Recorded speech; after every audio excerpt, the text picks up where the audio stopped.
Hey, traveler. Paimon. Oh, Paimon knows that voice! Over here.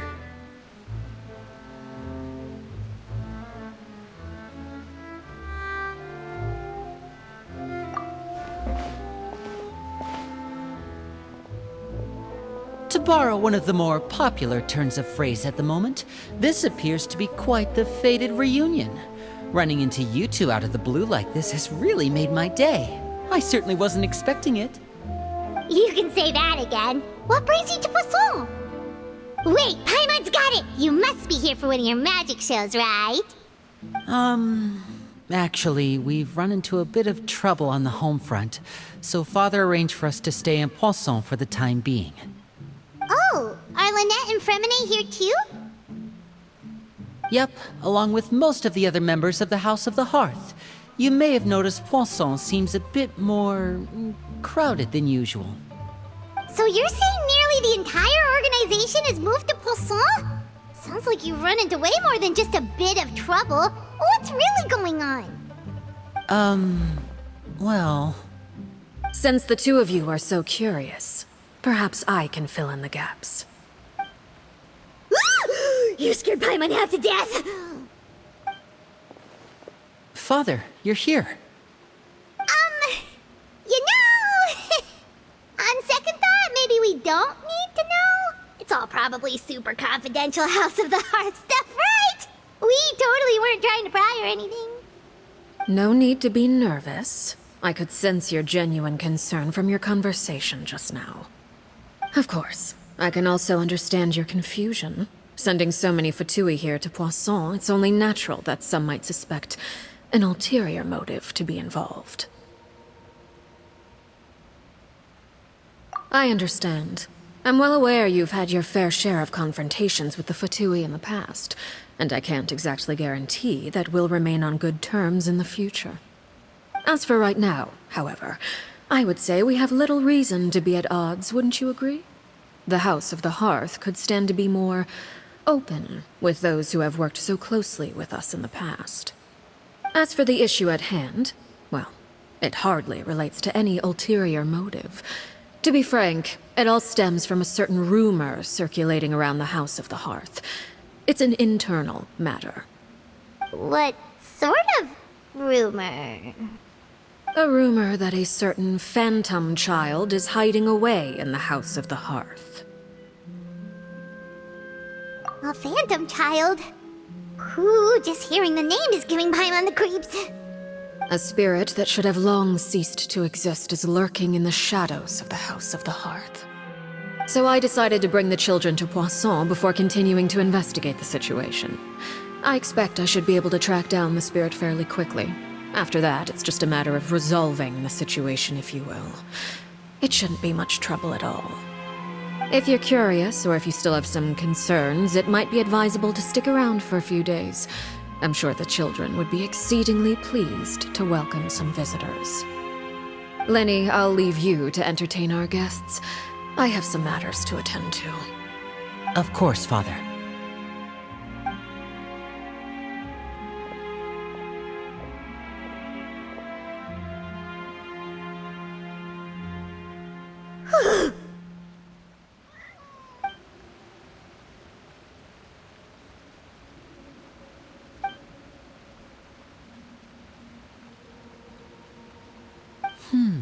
It has long been a dream of mine to invite you to our home and introduce you to my other siblings.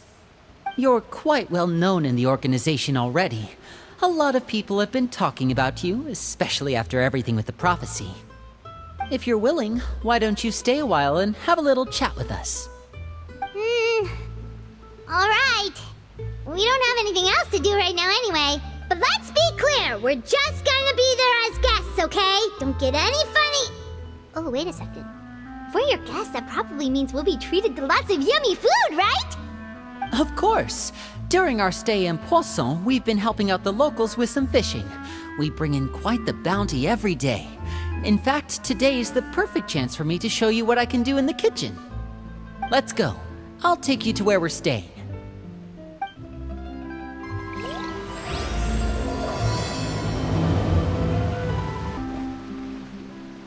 We rented this house from one of the locals to use as a temporary base.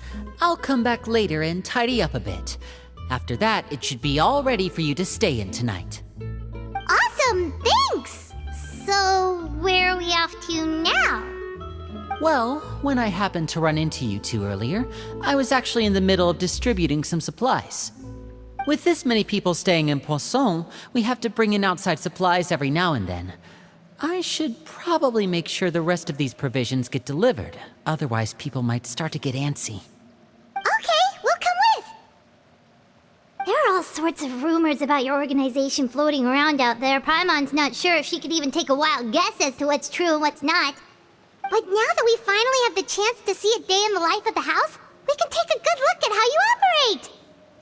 Well, you're more than welcome to come along. Just follow me.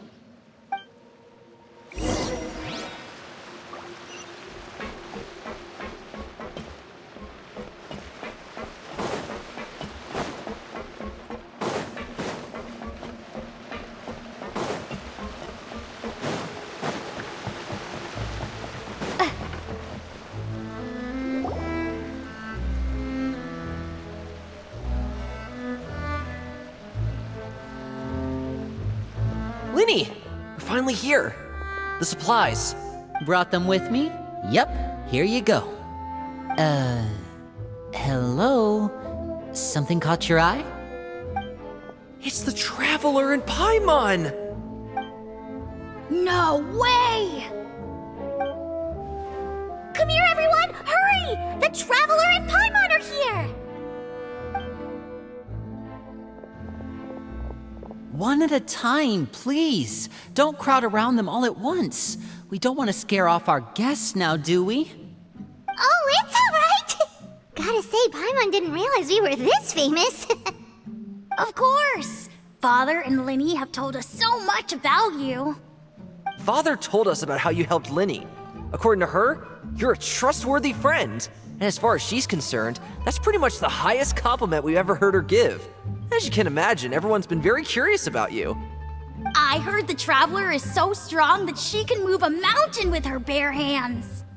I heard Paimon eats so much that she can clean out the entire pantry at Hotel de Boer in just 3 days! Wait a second! That's the rumor you heard about Paimon? Oh, not cool at all! Oh wait, when guests visit, you're supposed to give them gifts and stuff, right?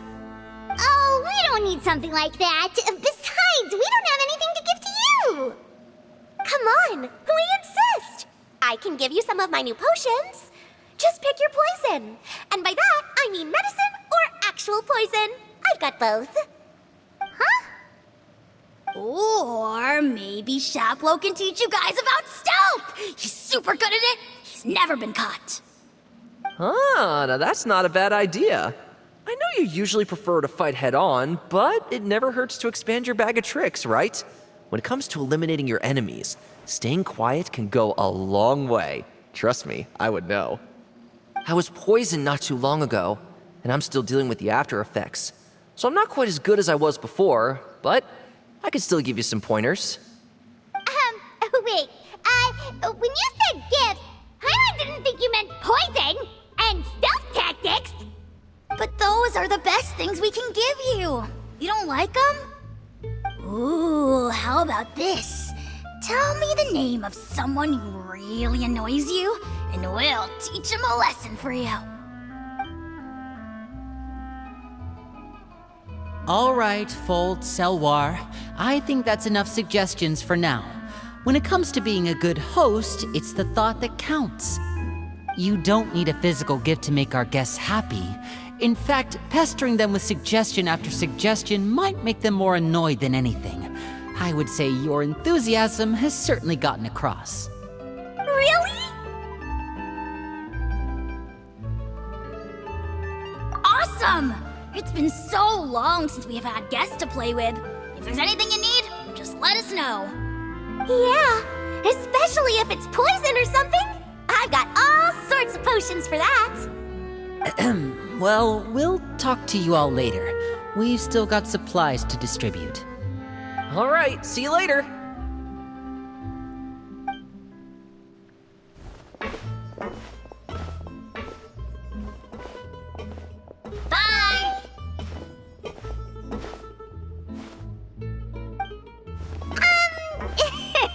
Winnie.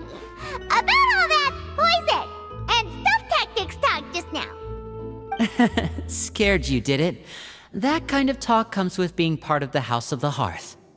When Foltz was really young, he strangled all of his family pets, just out of curiosity. He was labeled a dangerous problem child and was abandoned by his family. Elwar has an unnatural obsession with potions. Father has forbidden her from trying all the different concoctions she comes up with, but she still tries to test them in secret. You really have to keep an eye on that one. Chaplot is around my age. While I'm mainly responsible for collecting intelligence, he handles surveillance. He's very passionate about his work and has no reservations about taking on some very difficult missions. I know you two probably aren't used to that kind of talk, but I can promise you they only had the best of intentions. Things like stealth tactics and developing different poisons, they really mean a lot to them. They were just trying to share the best of what they could offer, that's all. Filiol, supplies are here. Thanks. And who are these two? Outsiders? Allow me to introduce you. This is the Traveler and Paimon. Oh, you're the famous duo I've been hearing so much about. It's nice to meet you. I heard you've traveled to all sorts of places. Is that true? Of course! We're making our way all across to that! Oh, good for you. You must be pretty familiar with Fontaine by now, then. Have you seen the new opera that started running recently? I think it's called... The 4,000 Thieves? Oh, this is the first we've heard of it. It seems like it's going to be fantastic. From what I've been able to tell from the posters, anyway. You should definitely check it out if you have the time. Oh, and there's The Blind Maiden, too. That one is supposed to have audience interaction. Seems pretty interesting. After this mission is over, I think I'll go get a manicure. Oh, maybe I should dye my hair. Wonder how much it'll cost. Is it just Paimon, or do these two seem much easier to get along with than the others? Looks like the House of the Hearth has some normal members after all.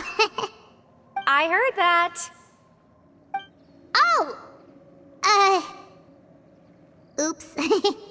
I'm guessing you're referring to Foltz and the others? Yeah, we're definitely not all like them. I bet those crazies are practically foaming at the mouth right now. I'm sure they just can't wait to get back to Snezhnaya to carry out the plan. That's enough, Filiol. Don't talk about family members behind their back, right? Whatever. Let's go. Guess this is goodbye then. If you ever have some time, we should go see the opera together.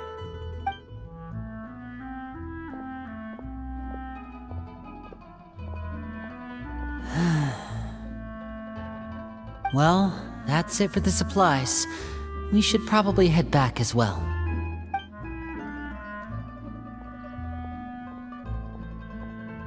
Well, they didn't seem too happy with each other. Seems like there could be something more going on here. You're right. We're only here as guests after all. Oh, Winnie's getting super far ahead. Come on, let's catch up. So, what do you think of the members you've met so far?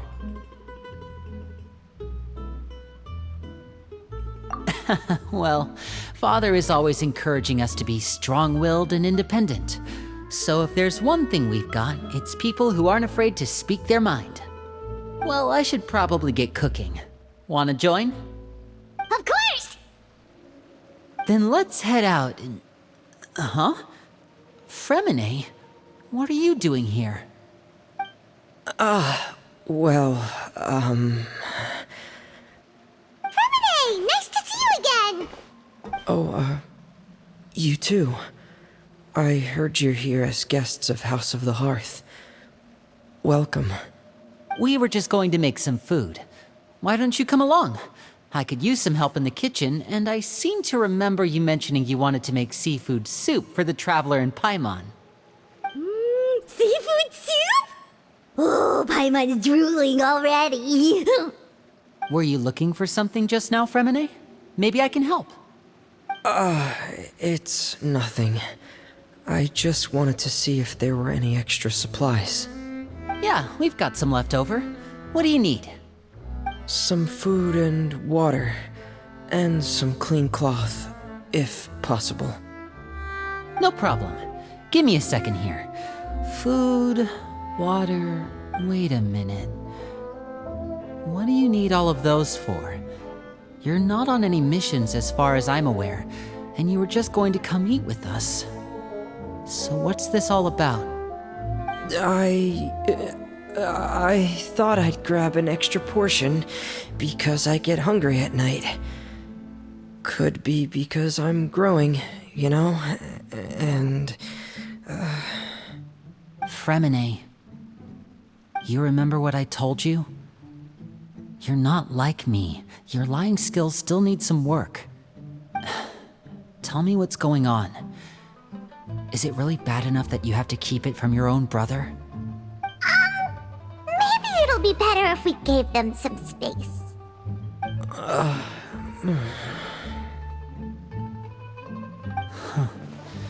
This is the first time I've seen that kind of look on your face.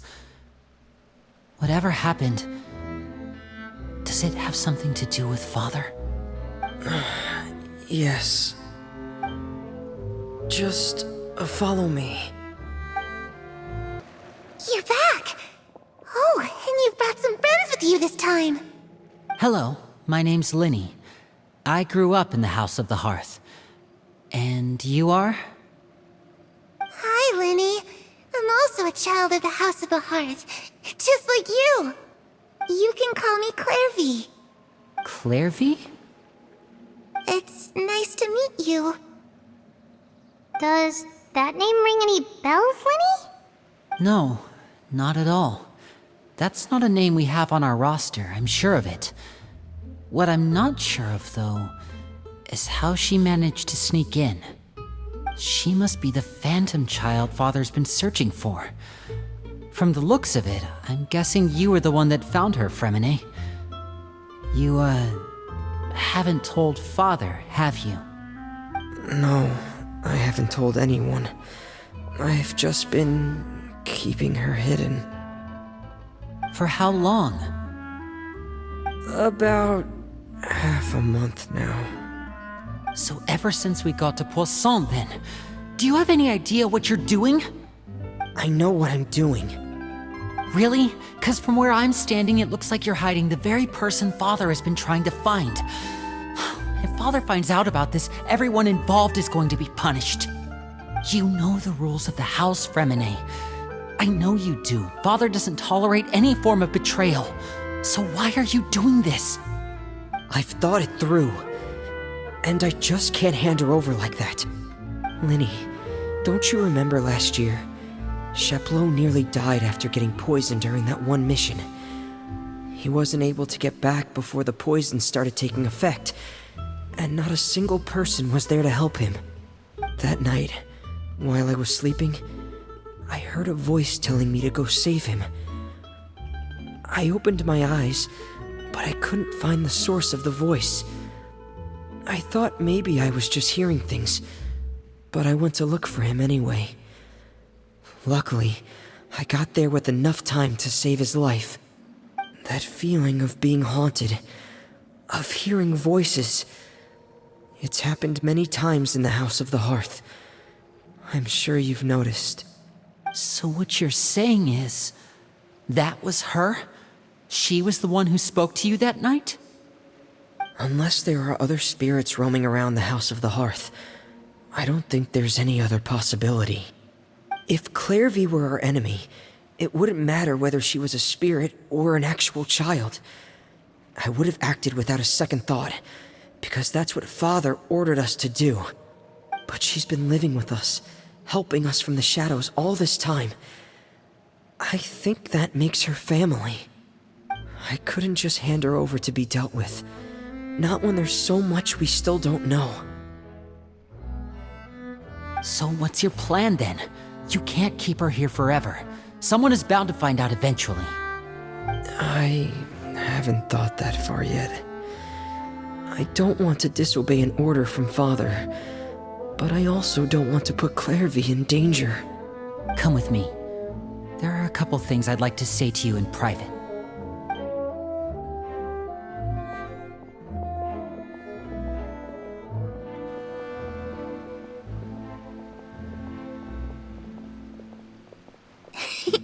Those two sure care a lot about each other.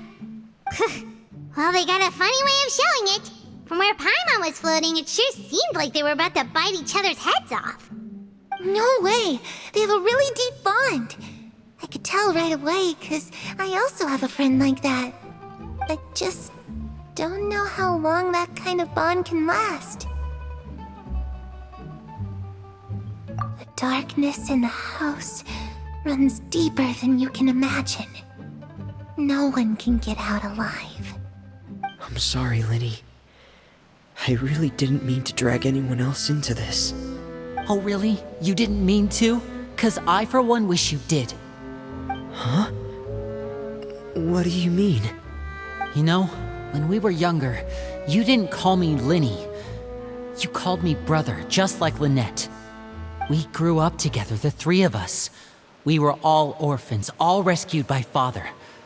Of all the siblings in the House of the Hearth, I think our bond was the closest. Later on, when you started calling me Linny, I wasn't actually surprised. After all, Lynette and I are related by blood. We've had to depend on each other to survive long before we joined the house. Linny, The darkest and most difficult moments of my life happened before you and I had ever met. I'm sure that's true for you as well. Even so, Fremine, we've stood by each other for all these years now, and to me, that means more than blood. You and Lynette are the most important people in my life. No one can replace you. So I won't let you face anything alone. Not if I can help it. Oh, looks like things are getting kinda heated between Linny and Fremine. Maybe we should go check on them. Oh, it's raining. I should put my clothes away.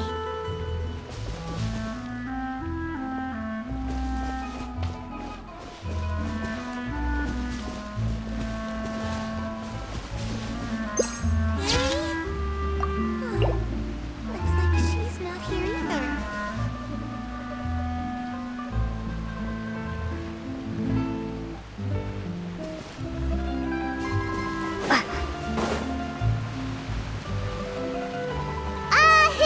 Hey, you two! Hope we aren't interrupting anything. Like a fight, or... Oh, wait a minute, Fremine. You're not crying, are you? Is everything alright? everything's fine. Thanks for asking. Well, we're all friends here, right? We've been through so much together, so if there's anything we can do to help, just say the word. It's just a small family dispute. It's not something our guests should trouble themselves with. In fact, it might be better if your stay ended here.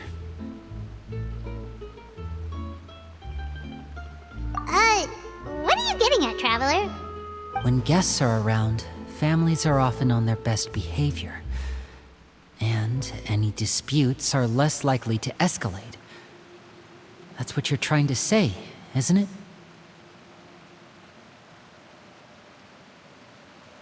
I just... Thank you. I was really hoping to keep you out of it. But even if I could think of some other reason to turn you away, I'm not sure I could convince you. I know things could turn dangerous, so I promise you this. From now on, I'll protect you like my life depends on it. Me too. Well, back to the matter at hand then.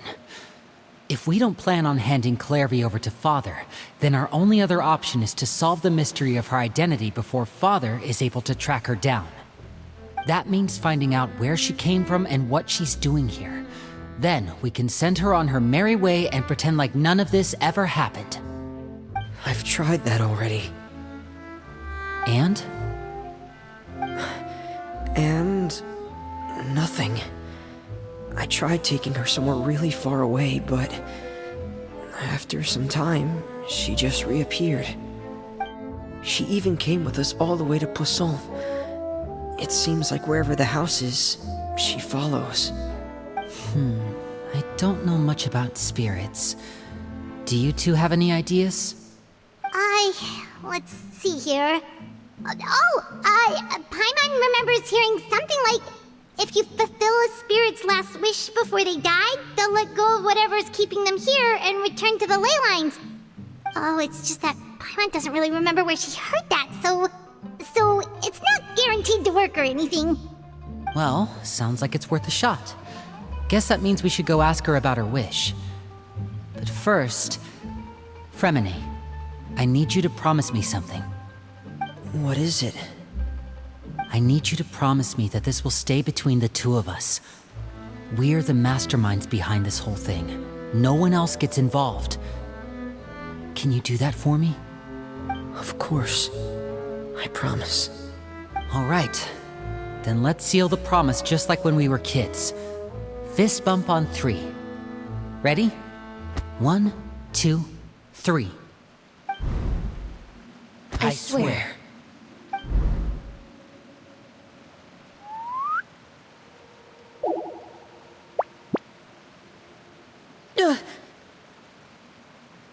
Whoa! Lynette! But what a surprise! What brings you here, dear sister? And, when exactly did you get here?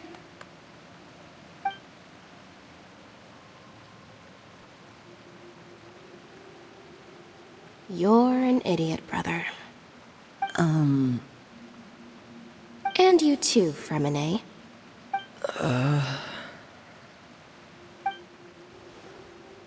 You 3, Traveler. And you 4, Paimon. Wait, what did we do? I've seen Clairvy around the House of the Hearth before. I hadn't seen her in Poisson, so I figured she must not have come with us. But it turns out, you were just hiding her. I heard you talking about your plan. Rather than steering clear of the situation, I'd rather fully join in.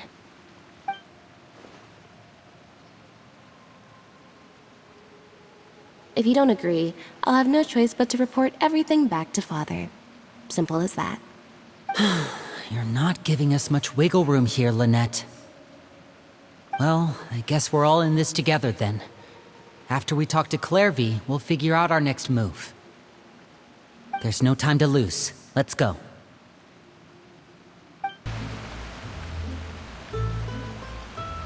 I'm full. Thank you for bringing me this food, you guys. She said she's full, but the food doesn't look like it's even been touched.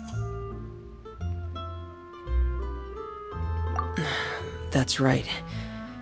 Based on what I've been able to observe, it doesn't seem like Clairvy can interact with the physical world at all.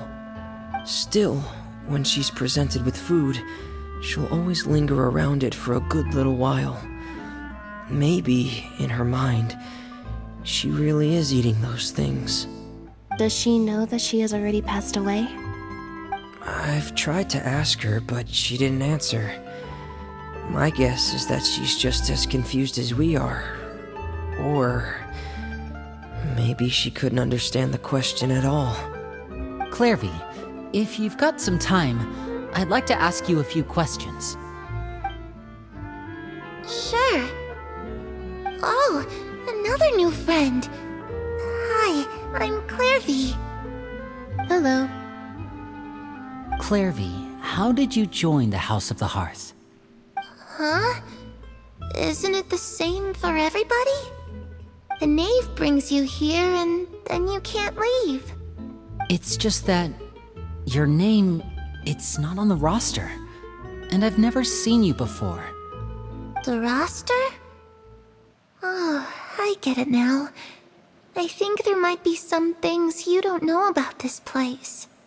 The people in charge, they're not as nice as they look. They say they keep a roster, that it's not complete. There are a lot of people who aren't on it, and never will be. In this house, some people are family, and other people are just test subjects. Those kinds of people aren't ever going to get a place on the roster, unless it's the roster of people who've been executed. Wait, does that mean the knave... Is there anyone that can vouch for you?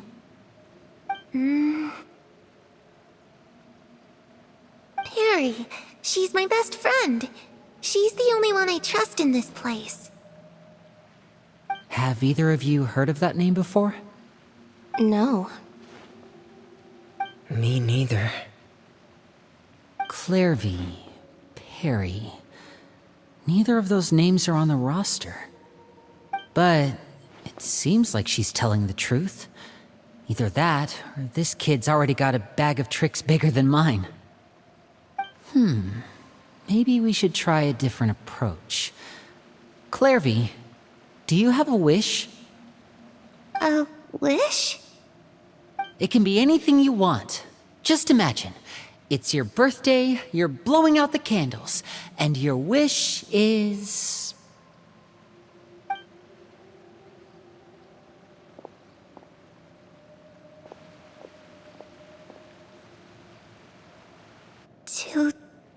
To go outside. Where the sun can find me.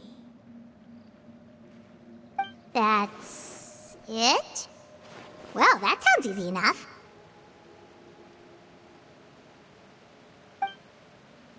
The darkness in the house runs deeper than you can imagine. No one can get out alive.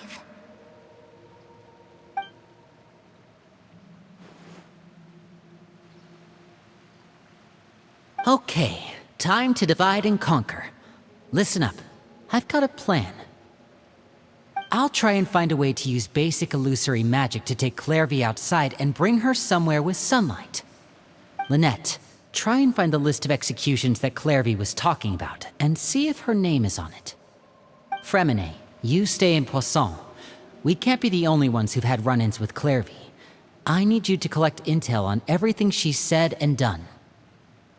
Understood. I'll try my best. What about us? What should we do? I really appreciate your willingness to help, but this is a family matter. I don't want to drag you in too deep. It's too risky. Let me think. Since Father considers you to be guests, maybe you could stick by her side for a little while. You don't need to do anything except keep up some nice, casual conversation. Ah, Paimon gets it. You want us to distract her. I'll give you a magic bird. If Father suspects something, all you need to do is release it when she's not looking, and it'll alert me that something's wrong. Of course, that's only as a last resort. If Father doesn't seem to notice us, there's no need to make contact. We'll reconvene here tonight after all's said and done. If the worst-case scenario happens and we're discovered, just tell Father everything. We're not going to let our guests get punished for our own actions. That's where we draw the line. You too. Okay, this is where we part. Father should be at the beach nearby.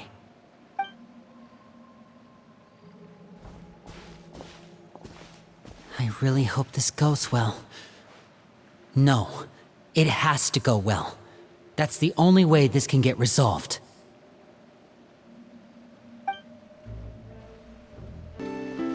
It's the knave! And... child! Hey, aren't you supposed to be in Snezhnaya recuperating? What are you still doing in Fontaine? Oh, it's you two. I didn't expect to run into you here. I was unconscious for quite a while after the fight in the Primordial Sea. After I woke up, I realized I was being taken back to Snezhnaya, and well, I couldn't have that now, could I? Not when I've still got unfinished business here in Fontaine. So, I mustered up all my strength and made the journey back on my own. What sort of unfinished business are we talking here? It has to do with Skirk, my master. I really wanted to meet up with her, but by the time I got back, she had already left. I still have so many questions for her. Without any other leads, all I could do was ask the knave to help me track her down. She must have left behind some traces from her time in Fontaine. Oh, okay, so have you found any clues? Unfortunately, no. While the House of the Hearth is adept at collecting all manner of intelligence, certain existences can still manage to escape our purview. Basically, unless Master feels there's a need to meet with me, she's not going to be found. But that problem has an easy fix. I just need to become stronger, and then... Paimon thinks you should focus on getting better first. The worst of it is over. It's all thanks to that one kid from the House of the Hearth. Elwar, I think her name was. She gave me a bunch of random potions to drink. They didn't go down easy, let me tell you. Pain and chills all over. But they really did help speed up my recovery. And that's good, because it looks like I really do have to head back this time. The old man's been putting the pressure on me. He sent someone to tell me I'm needed for some sort of project. Project Stuja? Yeah, that's the one. I heard Regrader's involved too.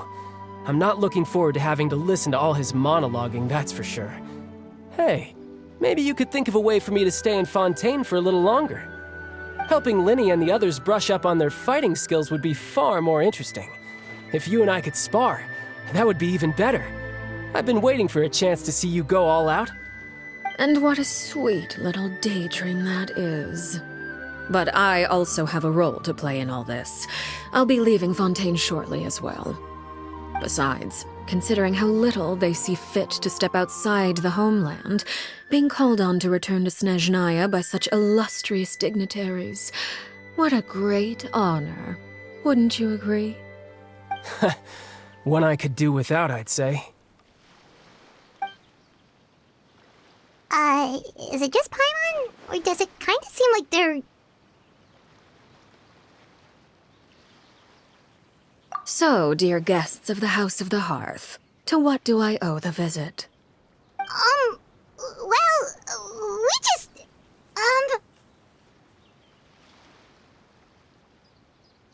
Right! We're super close to Linny and the others, but we still don't know much about you! Is that so? Introductions have already been made, have they not? Oh, well, you see? There's only so much you can learn about someone from a short introduction. At least tell us something a little extra, like... Why do you call yourself father? Huh, good question. I'd also like to know. The fact that you have to ask tells me our intelligence work has been quite successful. Telling you the answer to that question would only serve to undermine that success. And we can't have that, now can we? Spoken like a true diplomat. That was some expert sidestepping right there. Well, if there's nothing else, I think I'll take my leave. I still have a small matter to resolve at home. Wait, don't go!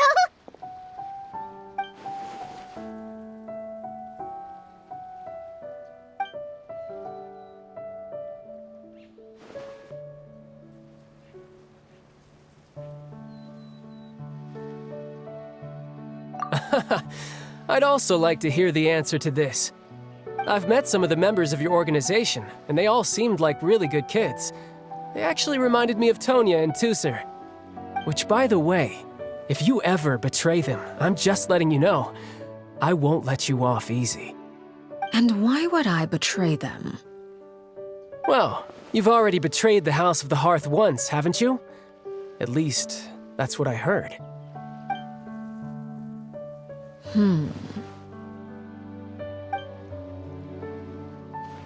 Okay, I admit. That's just what the old man told me. The rooster, I mean.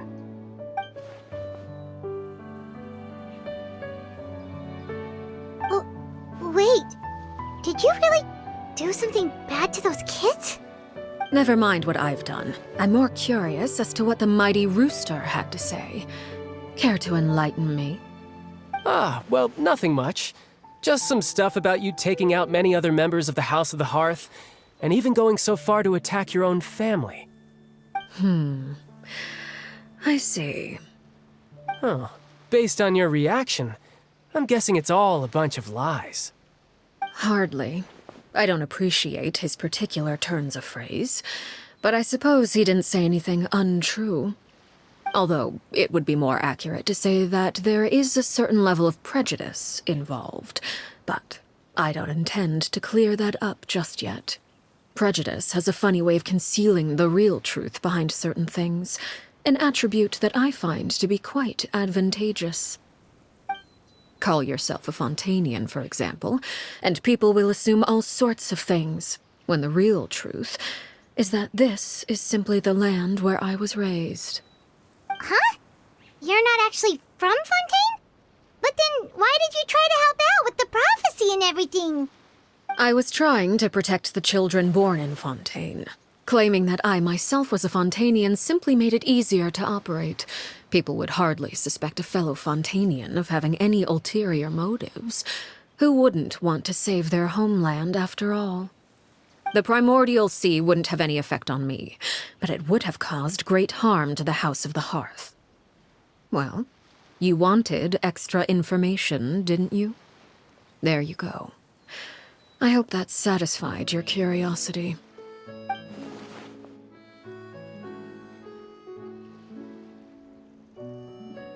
So, you stayed in Fontaine for the kids. I guess I was wrong to believe you'd betray them. Apologies. Looks like I was holding on to some prejudices myself. Good. Like I said, I like it when others have misconceptions of me.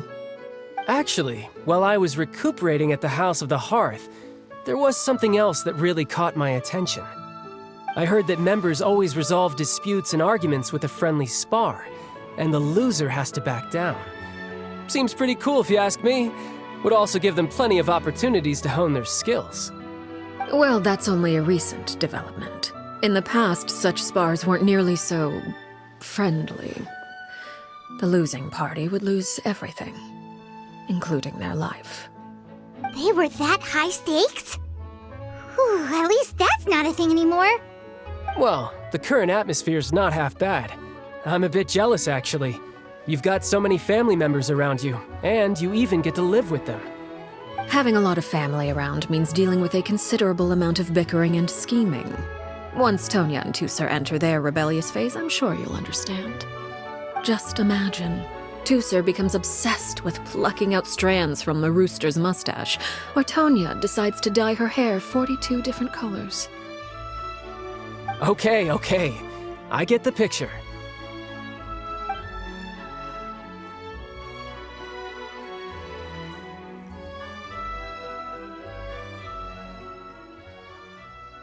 Well, would you look at the time? I should probably get going. Traveler, Paimon, I'm not sure where our paths will cross next, but the next time we run into each other, we should definitely try and find some time to spar. Again, maybe this is a conversation we can have when you look less like you're gonna keel over. All right. Well, thanks for everything, Arlecchino. No thanks necessary. You also played a part in obtaining the Gnosis. I would say we can call ourselves even. I like the sound of that. Well, I'm off. See you all some other time. We should probably get going too. Do you want to head back with us? Oh? You want me to leave so soon? Oh, well, you see, I'm rather enjoying the evening breeze. If you don't mind, I think I'll stick around for a bit. I have some things to think about. Apologies for not attending to you like a proper host. Please forgive this slight.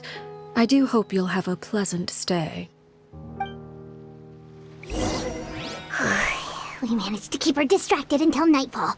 Good thing Child was there to keep the conversation going. You don't think she suspected anything, do you? Oh, I wonder if Liddy ran into any issues. Let's hurry back and see how everything went. Liddy, how did everything go? Well, long story short, we ran into a small issue. Clairvy can't go into the sunlight.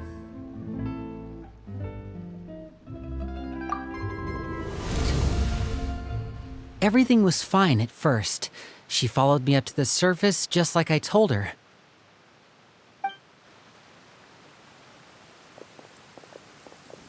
But as I led her out of the shadows and into the sunlight, she vanished. I turned around and there she was, standing at the edge of the shadows, silently watching me. Huh. Maybe she's afraid of sunlight, or...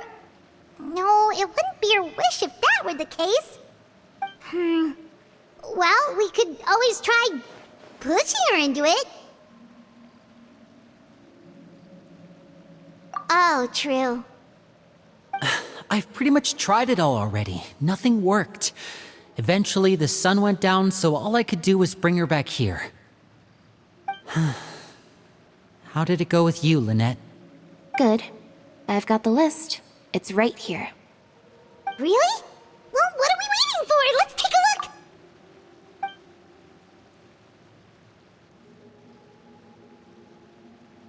Oh, that's a lot of pages. Oh, it's gonna take forever to get through it all. We can each take a section. Here. La Pouillade, L'Endroit, Chambel, Horaire.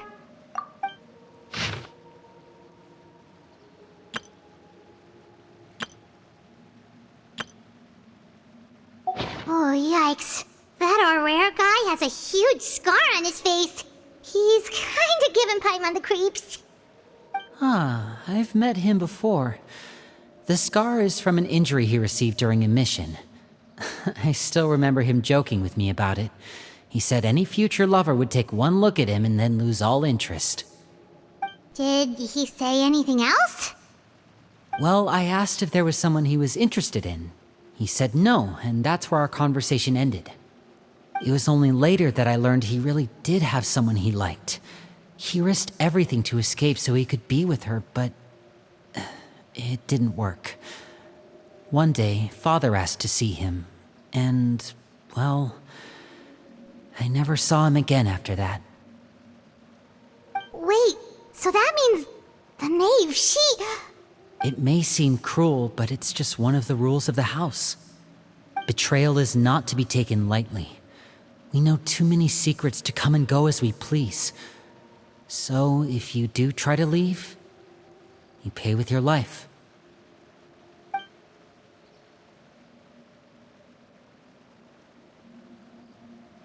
Her name's not here, huh? Well, that's not too surprising.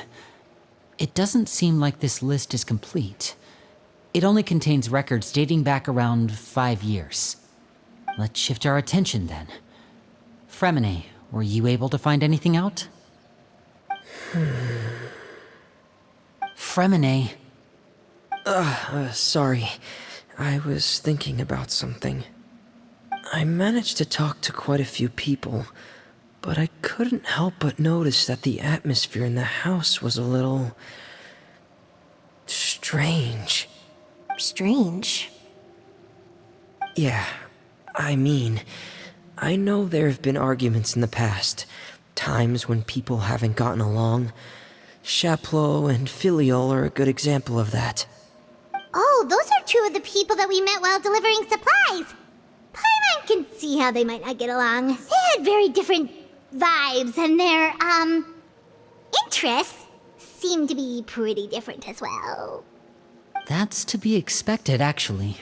Father brought us all here, shared her knowledge with us, taught us how to fight. That's one thing we all share. But that's also where the similarities end. Not all of us feel the same desire to stay here. As members of the House of the Hearth, we're also considered part of the Fatui. And to a lot of people, that's an identity they never asked for. Certain members get older and realize they want something else for themselves.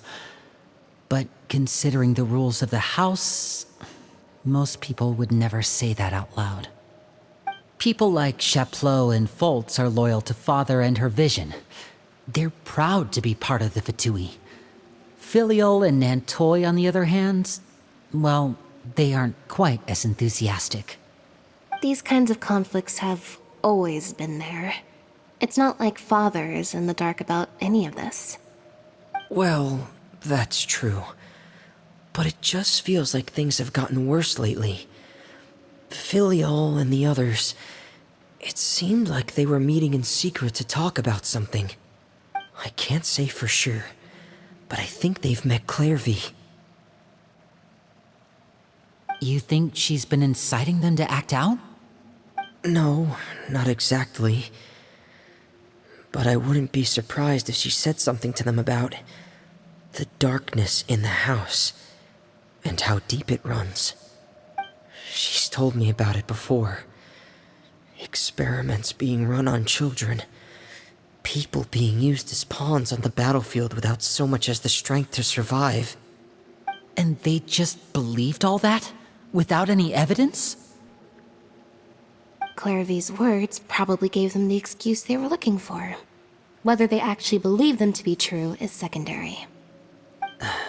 This is all because of Project Stuja, isn't it? Whoa. Hold on a second. What's this Project Stuja all about, huh? This is the second time it's come up now. Sorry, but I'm not sure of the details either.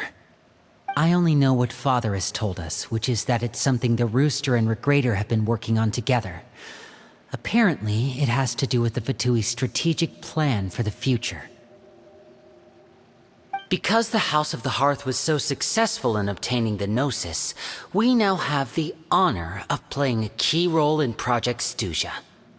Wait, but isn't that a good thing? Key role is just another way of saying dangerous role. To us, the whole thing is an inconvenience. Father thinks so too, but she's in no position to refuse. Their plan isn't exactly unreasonable, and they've been funneling the house a lot of funding. It's just that we'll lose a lot of members in the process. Participating in the plan, it's an honor in name only. What they're really trying to do is subdue us. The existence of an intelligence organization outside their control makes them feel uneasy.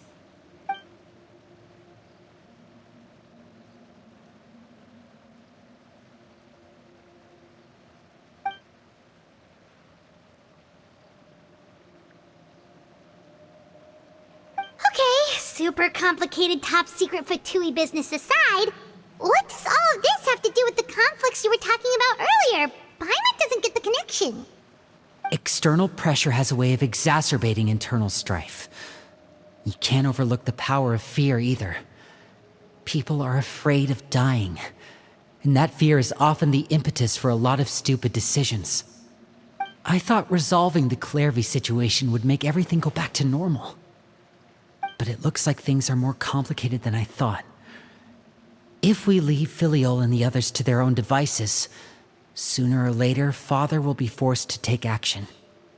We can only focus on one situation at a time, brother. You're right. Even if we confront Filiol and the others, it won't do any good. It might even make matters worse. We should focus on Clairvy for now. Well, it's getting late. We should head back and get some rest. We'll try again first thing tomorrow. Lynette, you stick with me this time. Fremine, keep a close eye on Filiol and the others. Make sure they don't do anything they'll regret. Good work today, everyone. Have a good night, and I'll see you tomorrow.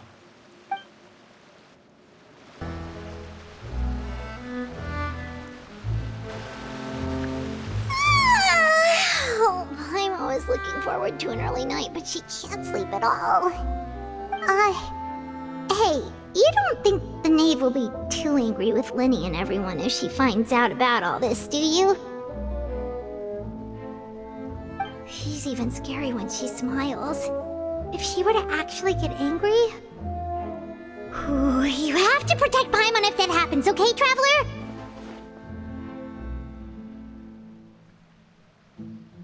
Oh, well, in that case, we should just plan on running away. We'll grab Linny and the others and we can make a break for it as fast as we can. Look! Look over there!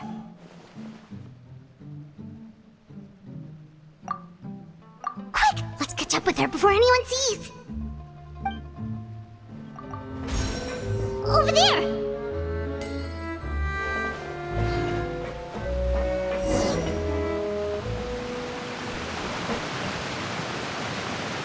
Oh, where is she going? Oh, if someone sees her, we're toast!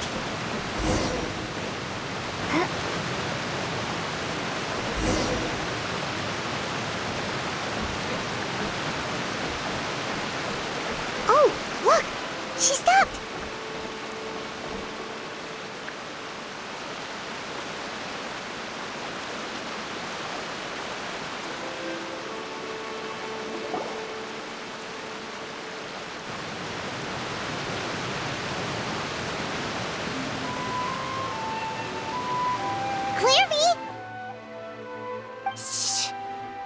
I opened the window while no one was looking. Look how pretty the outside is.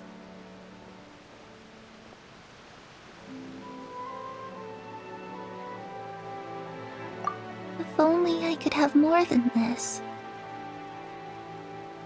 You probably think I'm being silly, huh? All this hopeless resisting. It's better to dream of what I could have than try to make it a reality, right? Please, help us get on the same page here, Clary. We need you to tell us what you know. Can you do that? Sure. Although, after you hear all this, I think you might regret that decision. Everyone in this family is nothing more than a tool, something to be used and exploited. We're all expendable, including me. As long as you're useful, you get to stick around. Lose your value, and you're handed over to the doctor, experimented on, and given a fate worse than death. I've seen it happen again.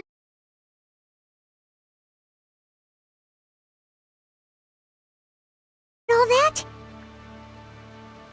It's just, that doesn't seem like something she would do. She's scary and all, but it seems like even she has lines she wouldn't cross. I knew you wouldn't believe me. Everyone thinks she's a good person. They all think of her like a real mother. Mother? But she doesn't deserve that title. She's disgraced it and tarnished it. And if I had things my way, I'd never see her again. If only Perry were here, she'd understand. Perry. There's that name again. Also, Paimon's getting a strange feeling. It almost feels like she's not really here with us. Paimon can't tell if she's actually talking to us or if she's mistaken us for someone else.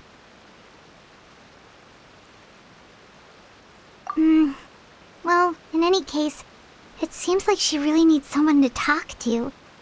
We should keep her company for a little longer. She looks so young. But it seems like she's been through a lot. It's getting windy. I should close the window. Ooh, look at the moon. Isn't it pretty? Hey, wanna hear a secret? I heard that if you look up at the night sky in Snezhnaya, you can see the aurora. It's supposed to be super pretty. Even prettier than the moon tonight. Perry and I promised each other that once we're older, we're gonna go see it together. But I can't find her. I'm worried she's also been... No, that wouldn't happen to her. She's special. Mother likes her a lot. I should really go talk to Mother, but we just fought. She doesn't want to see me, and I'm too scared to face her. What should I do?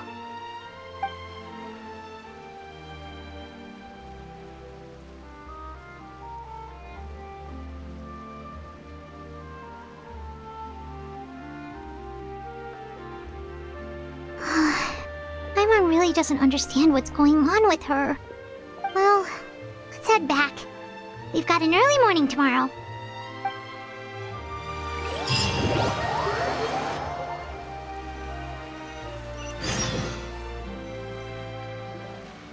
All right, looks like we're all here. Let's go ahead with the plan. Oh? What is it?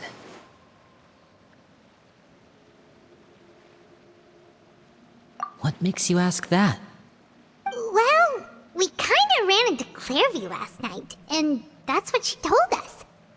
We met the doctor back in Sumeru. He's super dangerous, and he's done all sorts of bad things. It's possible that Father and the Doctor have had certain dealings, but I don't think Father would work with him. We're not really on the same side, so there's not a lot of trust between them. That doesn't exactly set the stage for a successful partnership. I did hear, though, that when Father first became a Harbinger, the Doctor offered to work with the House of the Hearth. Father rejected most of his proposals, except for one. It had to do with some sort of secret experiment. Secret experiment? Could that be what Clairview was talking about? I don't think so. I don't know any details about the experiment itself, but I do know it's an entirely independent operation. The Doctor only proposed a direction for the research. That was the extent of his involvement. I still don't think that counts as working together. The details of the experiment are confidential, but complete records are kept on all participants. That doesn't seem to be the case with the situation Clairview referred to. I know you don't agree with some of the Fatui's methods, and I'm not asking you to. But I am asking you to trust us on this. The House of the Hearth has its own principles. There are certain lines we're not willing to cross. Alright, that's good to hear at least. Clairview seems to think the Knave and the Doctor worked together to do something horrible. If that turned out to be true, Paimon doesn't know how he would even face you guys. It's just that it doesn't seem like Clairview is lying either. The easiest thing to do would be just ask the Knave directly, but Paimon doesn't think she'd tell us.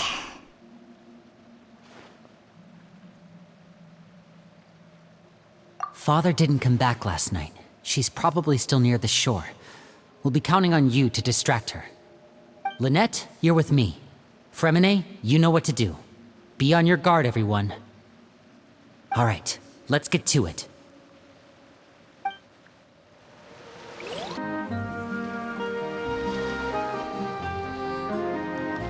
Ah, it's you two again. I must say, you look a bit pale. Did you have trouble sleeping last night? A little. Perhaps if you had less on your mind, you'd be able to absolve yourself of such troubles. So what are you planning to do now? Catch up on some sleep? Or should I give you some time to rack your brain for a topic to discuss before I ask any questions? Although I must profess to being curious. Without Child here, how do you plan on distracting me? Us? Distract you? A good one. But no, we were just here for a chat. Looks like you could have used some extra time to think. No matter. If you don't have any other plans, why don't you accompany me somewhere? Don't worry. I'll be sure to steer clear of any scheming children. The ocean breeze is sure nice today. Children always think they can hide things from the grown-ups. But nothing gets past me. Least of all a little scheming. I think I'll let them have at it for a little longer. I can be very patient. Well, I'll leave you to think things over. If you're so inclined, meet me outside the Palais Mermonia. Good things come to children who do as they're told. So I do hope you decide to tag along. If only for your friends' sakes. What should we do? She clearly knows about everything we've been doing, and Paimon doesn't think it'd be a stretch to say she was threatening us just now.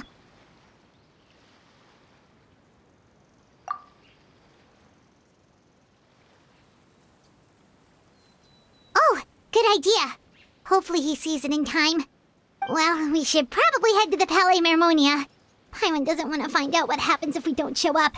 Based on what the knave was saying just now, it sure didn't seem like it'd be anything good. Okay, then we probably shouldn't keep her waiting. It seems like Linny and the others are on thin ice, so let's do our best to not get them in any more trouble. Seeing as we still have some time before my meeting, we might as well enjoy some pleasant conversation while we wait. I'm glad to see you get along with my children. Being surrounded by good companions is necessary for a child's development. You're not planning on doing anything to them, are you? I assume you're referring to Linny, Lynette, and Fremine. Although, there's that situation with Filial and Nentoy as well. It appears quite a few people have been acting out lately. No matter. I'm not one to discriminate. All those who betray the house meet the same fate. There are no exceptions. Does that mean you're going to kill them? Oh, are you here to beg for their lives? I'm sorry to disappoint, but the rules of the house change for no one. In my organization, everyone is responsible for their own actions. But don't you care about them at all? They really respect you. They even call you father. You must feel something for them. Any organization in which feelings come before principles is one destined for ruin. The House of the Hearth is hardly an exception. You could say our principles are more stringent than most. Perhaps I can offer you this consolation at least. As our guests, you two will not be held accountable along with them. I would imagine Linny, Lynette, and Fremine will be able to keep their lives. As for Filial, Nentoy, and the others, I'm afraid there's little I can do. They can try to escape, but once you know our secrets, there's no getting out alive. But that's awful. Ah, you seem concerned. Out of consideration for my guests, I suppose I could turn a blind eye for a little longer. If Linny and the others manage to dispose of Clairvy in the meantime, all evidence of their wrongdoing will be lost. In that case, I could hardly punish them for something I couldn't prove. If their efforts are unsuccessful, on the other hand, all will be held accountable, and the punishment will be severe. Of course.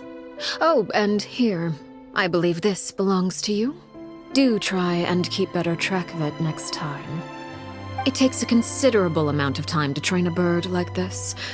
It would be such a pity if you were to lose it. Permanently. Wait, where did you get that? Well, I'm afraid that's all the time we have to chat. Now, for the matter at hand. I asked you to meet me here because I have business at the Palais Mermonia. It has nothing to do with you, but I think it would be prudent for you to stick by my side for the time being. There will always be time later to run off and tell Linny what you've learned. Well, time to go. Looks like we wrapped things up just in time.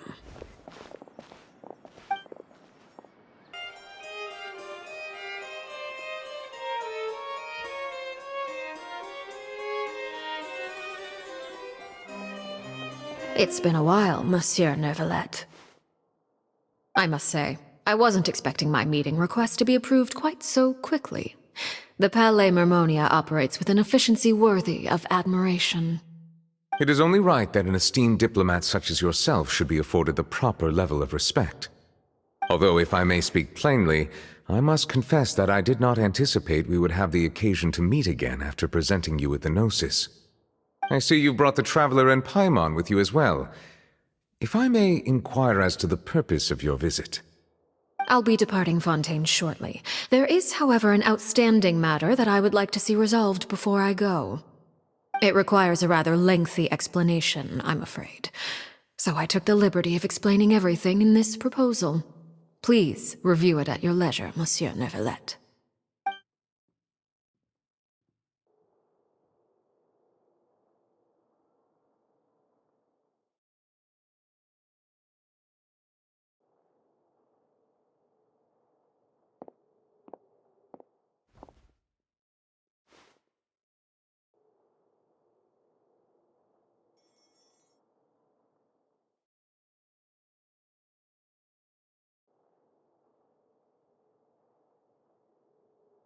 I understand your request. However, at the risk of causing offense, I must admit that I fail to see why you would wish for such a thing. I heard you have a certain fondness for water tasting, Monsieur Neuvillette, so allow me to use water as an analogy.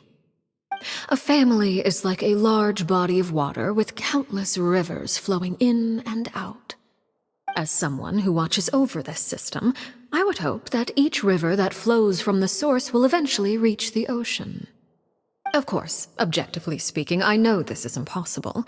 Most of the rivers will dry up along the way, disappearing into the ground and leaving nothing but a barren riverbed behind. Not all rivers are destined to reach the ocean, but I would not see their existence rendered meaningless. I believe the water that flows within them is simply meant for a different destination, like a field in need of irrigation. Or perhaps the glass of a certain water-tasting enthusiast. Did you get any of that, Traveler? Your words paint an optimistic picture indeed. Allow me to remind you, however, few among us are willing to sip from a glass filled with tainted water. It may have been tainted at one point in time, but not to worry. I'll make sure it's strained of all impurities and returned to its cleanest form.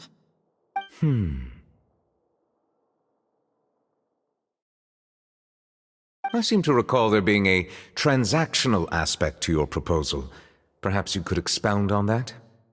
If you accept my proposal, Monsieur Neuvillette, I will gradually withdraw my forces from Fontaine. And, unless absolutely necessary, I will no longer carry out any special missions within Fontaine.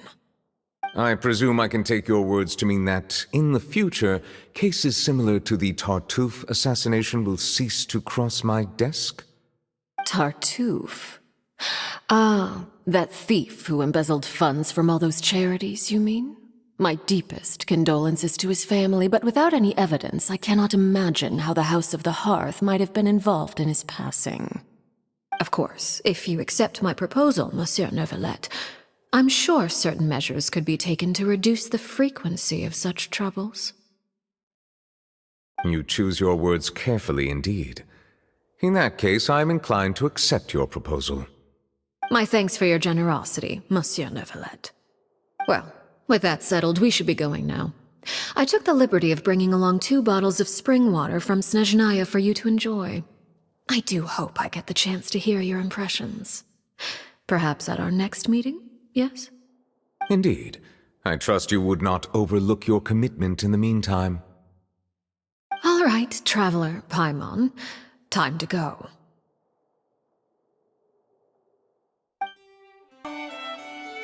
I believe I've told you before that my emotions easily resonate with those of others. Yet in the few meetings I've had with that Harbinger, I haven't been able to sense any aspect of her emotional state. Her mind is like a still body of water. Who knows what darkness lies in its depths, and the lack of ripples on the surface gives nothing away. It's unclear whether this is her natural state of being, or whether it's an incredible strength of will that gives her the ability to master her emotions. Either scenario, however, suggests she is a very dangerous individual.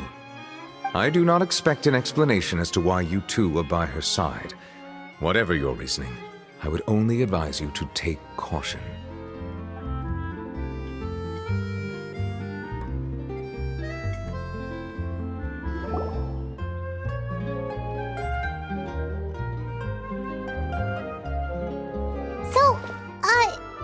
What exactly were you talking about back there?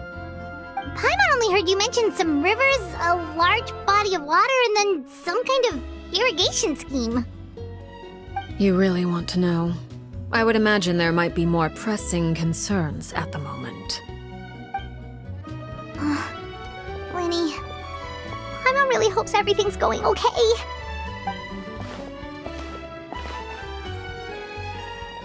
Oh, Paimon recognizes that look. You've got your thinking cap on, don't you, Traveler?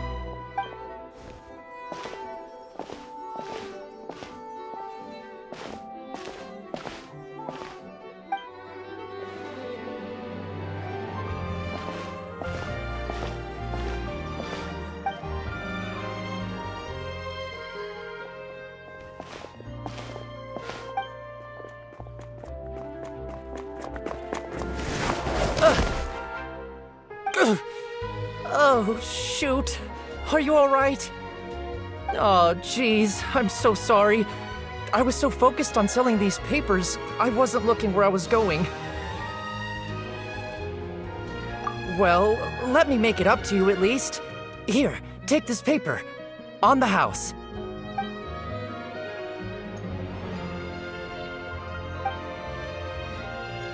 Oh, you don't have to give us anything. Please, I want to.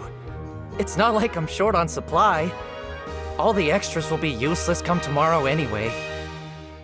It's my fault, really. I was just trying to bring home some extra mora for the family, but I bit off more than I can chew. I haven't had many takers today, so I'm still swimming in papers. What's going on here?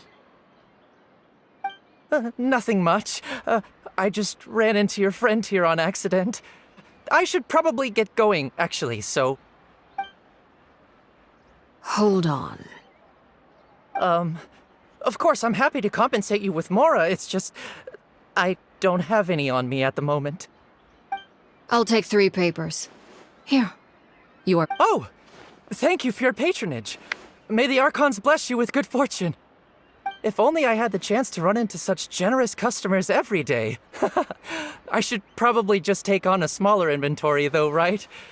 I'm getting married soon, so sometimes it's hard to not get ahead of myself. Anyway, I should head out. Goodbye! Well, now that my affairs are settled, we should take the boat back to Poisson. We've even acquired some light reading to enjoy along the way. Actually, why don't we stick around for a little longer? Paimon just realized how hungry she is. She can't head back to Poisson on an empty stomach.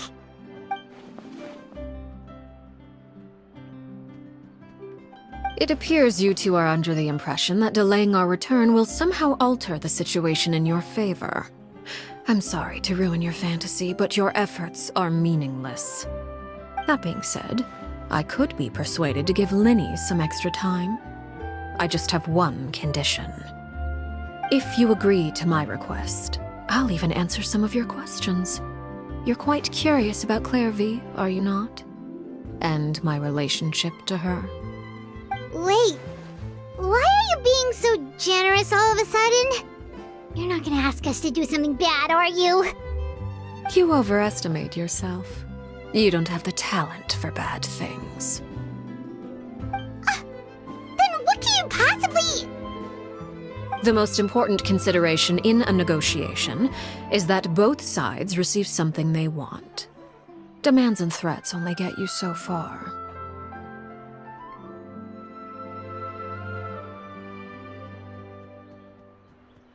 Wonderful.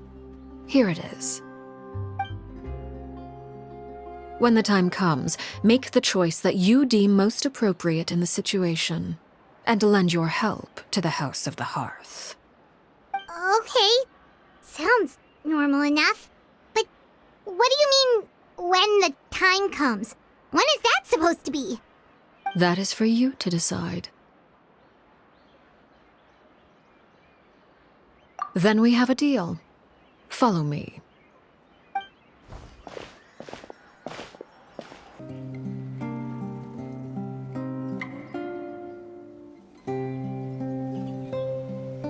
What is this place? Somewhere long forgotten by everyone. It used to be a grand building.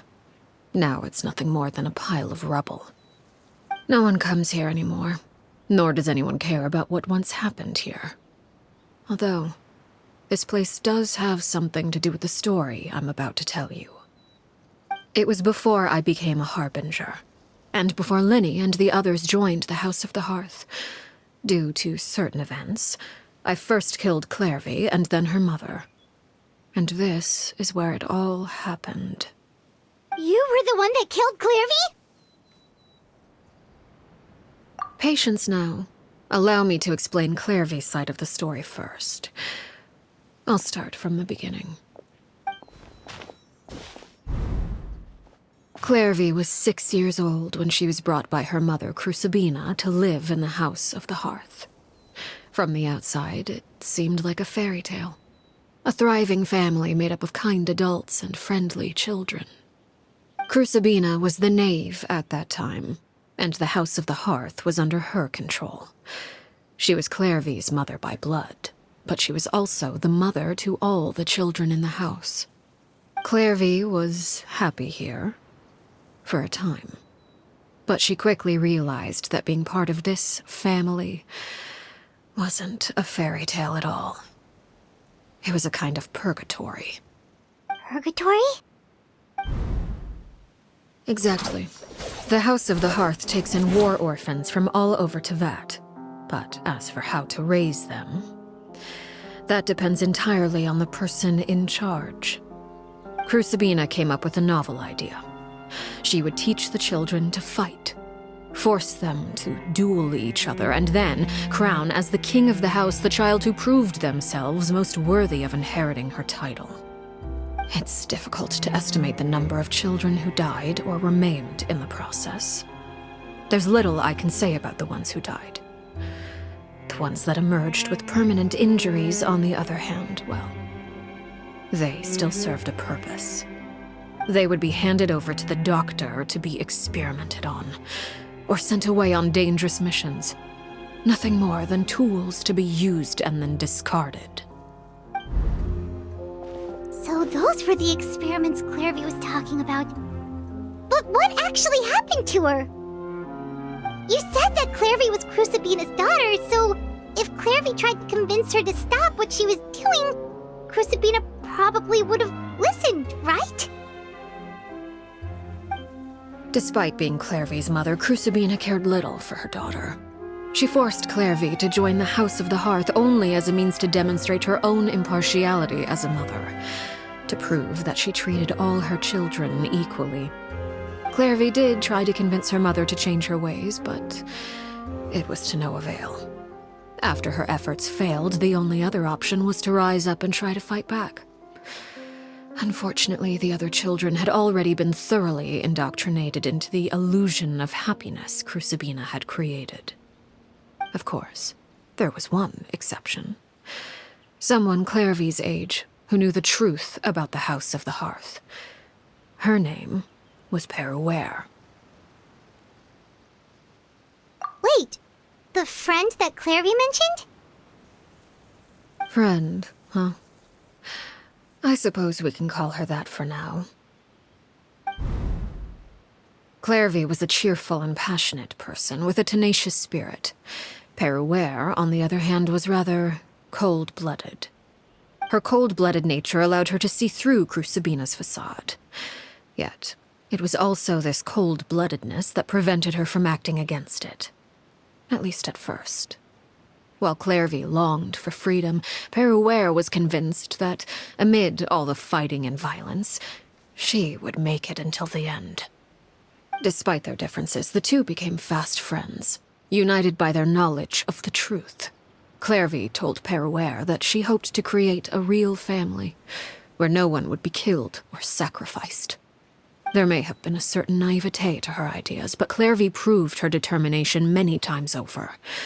She tried countless times to run away, ask for help, or expose the truth. But her efforts only earned her beating after beating. The only thing that kept her going was her strength of will. Even with her body racked with pain, she would still stand on her tiptoes and open the window at night. She and Peruere would look out at the moon together, a fierce longing for freedom shining in her eyes. But one day that light simply vanished. Oh no. What happened? Her hopelessness resulted from a culmination of things. 10 years had passed. 10 years worth of failure after failure. She and Peruere weren't children anymore, but finding any chance to escape still seemed as hopeless as ever. It was during this time that Peruere suggested a new plan. If escaping was out of the question, why not take down the very person sitting on top of this throne of lies? Mother herself. Clairvy rejected that proposal. She claimed that, as a famous harbinger, Crucibina possessed an unimaginable amount of power. Trying to kill her would have an incredibly low chance of success. Clairvy never gave another reason, but Peruere could see it written all over her face. Clairvy still thought of Crucibina as her mother. Killing her own flesh and blood was a line she couldn't bring herself to cross. If she couldn't escape and fight back, then only one option remained.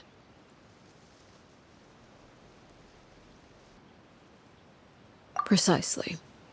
Death was the only way that she felt she could be free.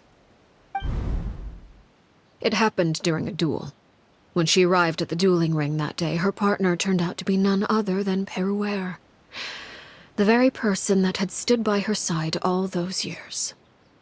It was a fierce battle.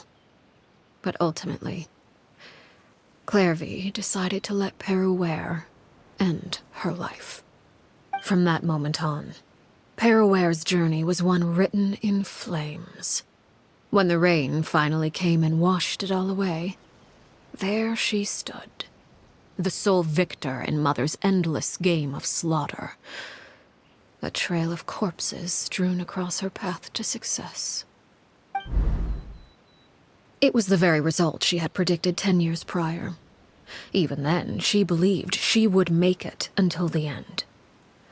She wasn't surprised by the fact that she emerged as Mother's undisputed heir. Rather, her success left her with an inexplicable sense of restlessness.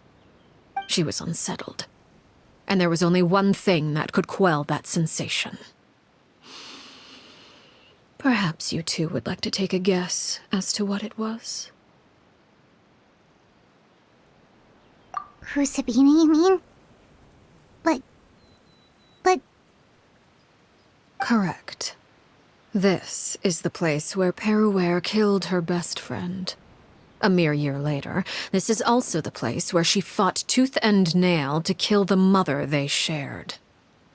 The moment she acted, any conception of what was right or wrong ceased to matter. It's one of the principles of the house. Only those who survive get to write the rules. Peruere won the battle, and became a harbinger herself. After which Her Majesty, the Cerita, bestowed upon her a new name. Arlecchino. So the Perry Clairvy was talking about... It was you all along. You're Peruere. Arlecchino is just a name you got later. I left that name behind long ago. I must say, hearing it now does bring back memories. After I defeated Crucibina, the moniker of Mother died with her. I chose to forego the title she called herself, and even chose to give up my own name. I rebuilt the House of the Hearth under a new identity. Not only as Arlecchino, but as father. And that is where the story ends. Any more questions?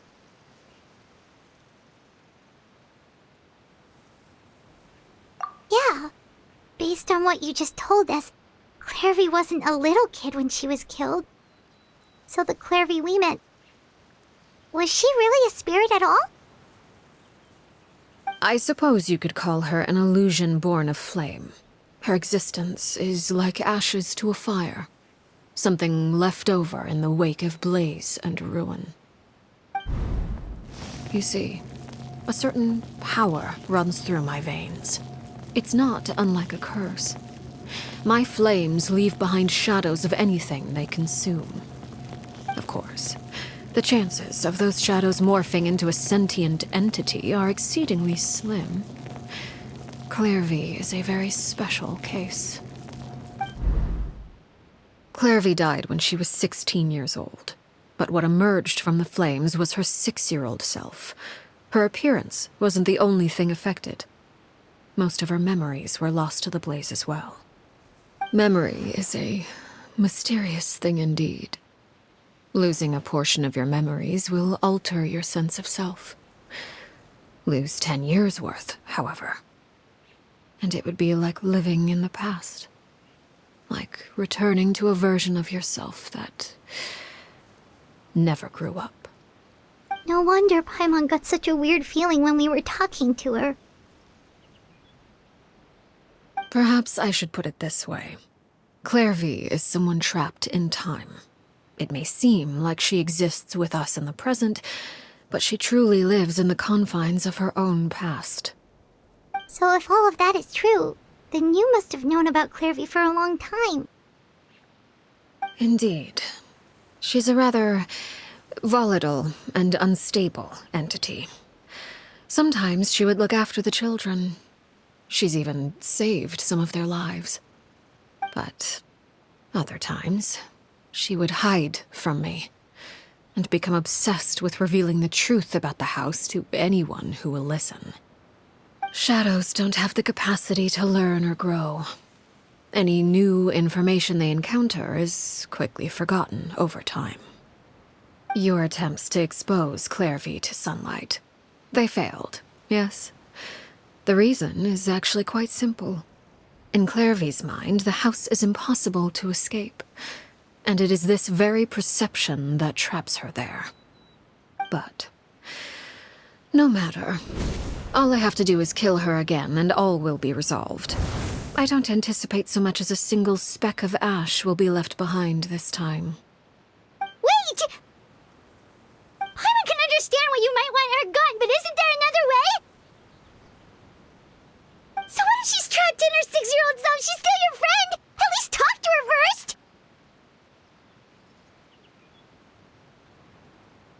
It's too late for that. She broke the rules, and now she must be punished. That goes for Filial and Nentoy as well. She's had quite the effect on them.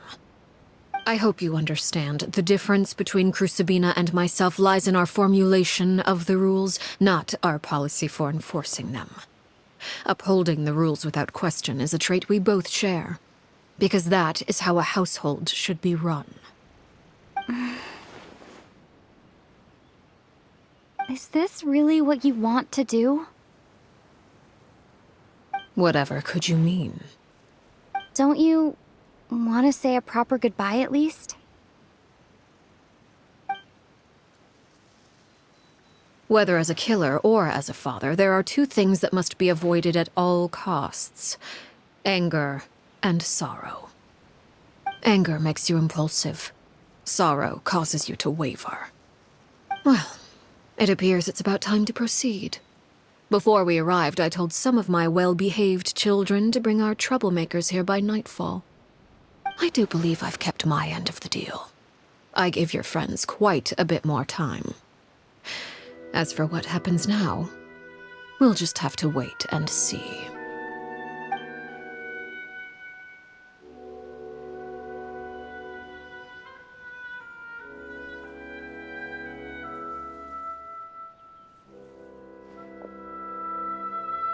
Here they are, Father. You gonna execute him? Seeing something like that would actually be a first for me. Lenny! I'm sorry. I heard about how you helped buy us more time. But I still failed. I couldn't find a way to fulfill her wish. Huh? Are you... Perry? Indeed, it's been a while, Clairvy. Perry! Shh, stay right there. I'm sorry to postpone our reunion, but first I believe certain scores need settling.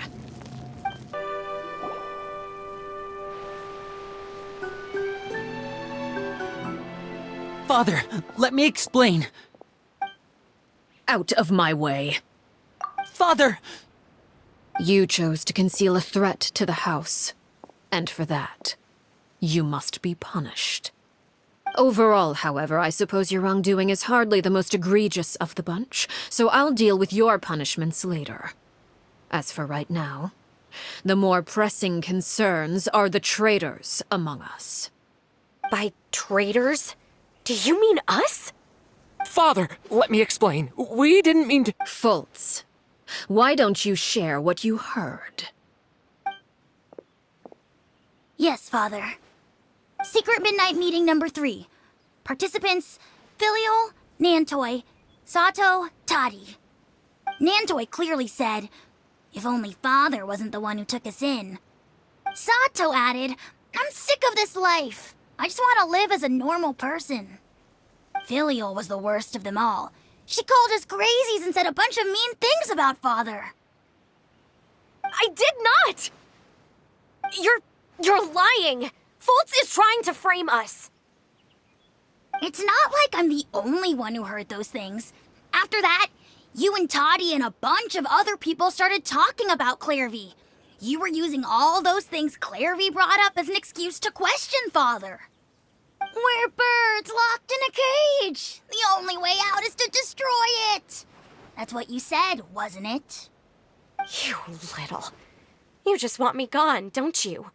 What did I ever do to you, huh? And you, Sheplo, have you forgotten who stood by your sickbed, watched over you, and changed your dressings? Come on, let's hear it then. What's your reason for all this?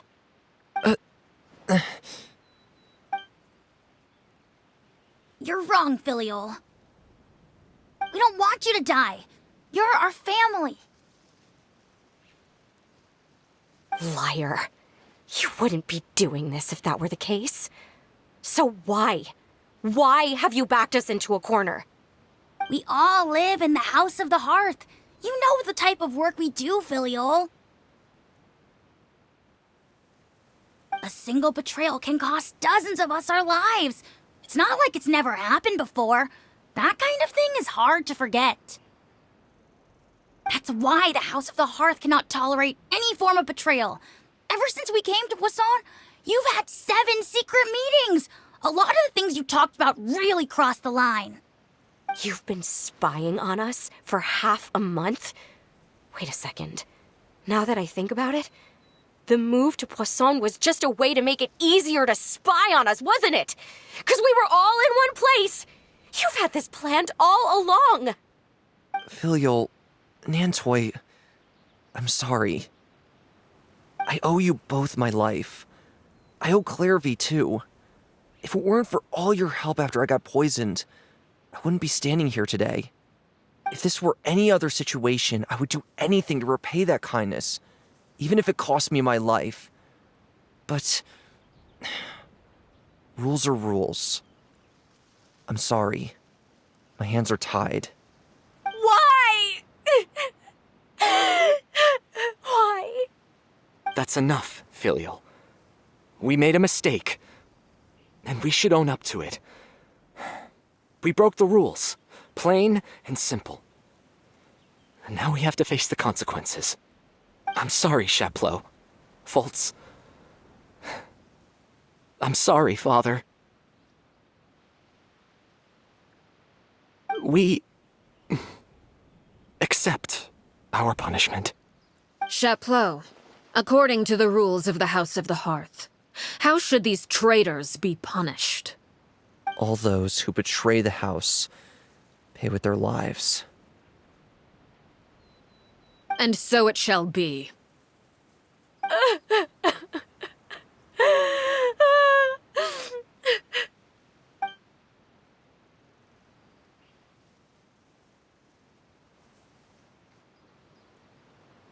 Father, please wait! Something you want to say, Linny? Please reconsider, Father. What Filial and the others did, does it really count as betrayal? We all come from broken families. From the very first day we joined the House of the Hearth, we wanted nothing more than to make it a real home. But the truth is, none of us know what a real home should look like. I'm not saying I have all the answers. All I know is this. Killing Filial and the others may uphold the rules, but doing so will only bring us further away from being a real family than we've ever been. So please, Father, please, reconsider. I agree with Linny. Father, please. Linny, you... I also agree with Linny. An order once given cannot be rescinded. However, given the extent of your determination, I suppose we shall have to go about this a different way. Draw your weapons and face me. Our weapons? Father, are you referring to a duel? Precisely. The rules of the house will not be altered. Traitors must be punished. However, resolving disputes with a duel is also one of our rules, one that also applies to me. Demonstrate a sufficient showing of strength, and I shall offer a concession. Wait. Beat Father in a duel? Impossible. Father is way too strong, even for Lenny.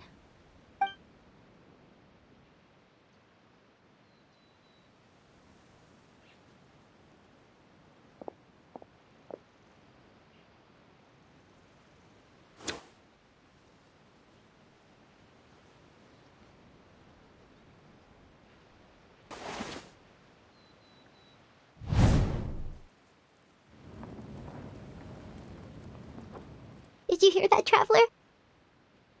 Lenny and the others have to duel the knave. What should we do? Can they really win something like that? If they lose, those people from the house are really gonna be executed.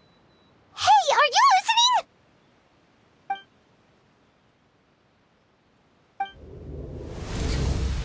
Don't you want to say a proper goodbye at least? Anger makes you impulsive. Sorrow causes you to waver.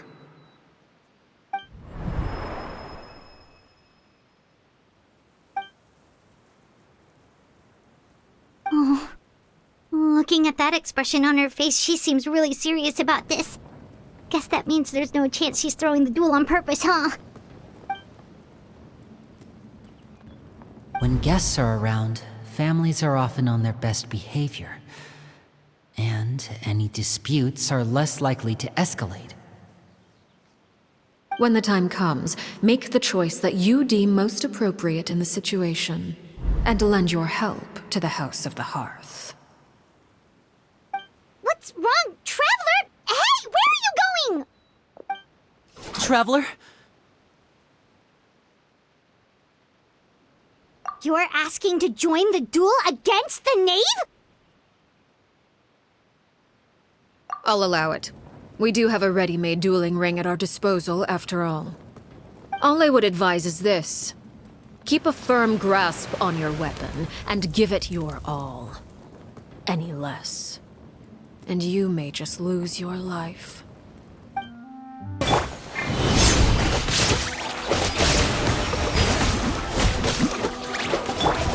Closer now! Now's our chance! With these rising flames! Is it my turn now?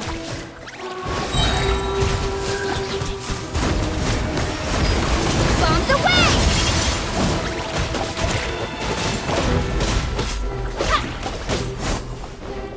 With the fall of darkness, destruction shall rise. Have a taste of purgatory.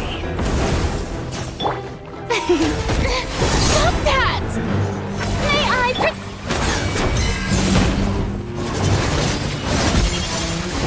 How amusing. Try to pace yourself.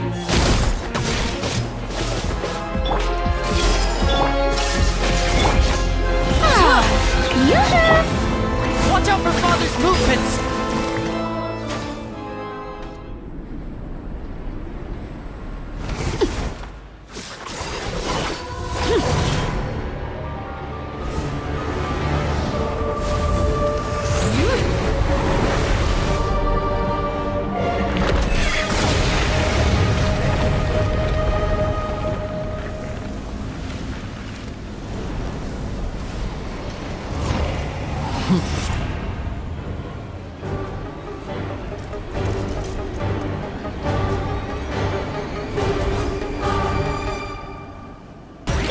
Now's our chance! Over here!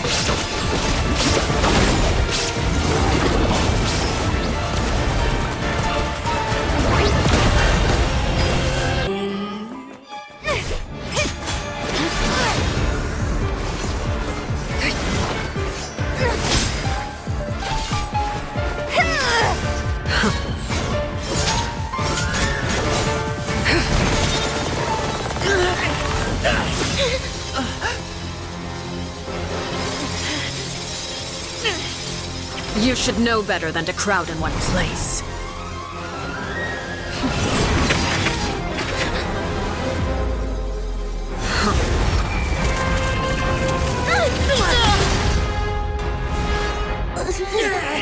Oh, I know. No! I'm sorry, Father!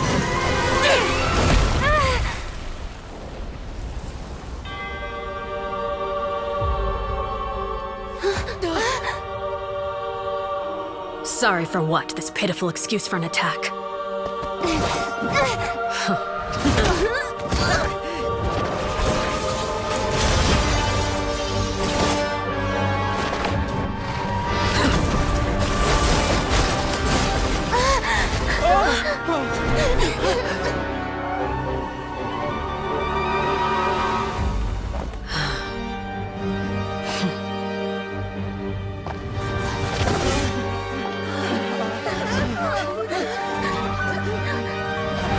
Father, no!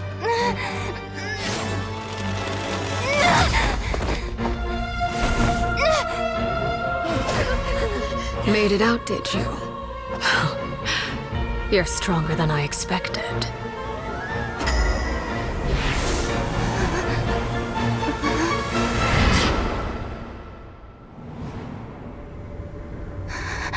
A crimson moon. I can't move.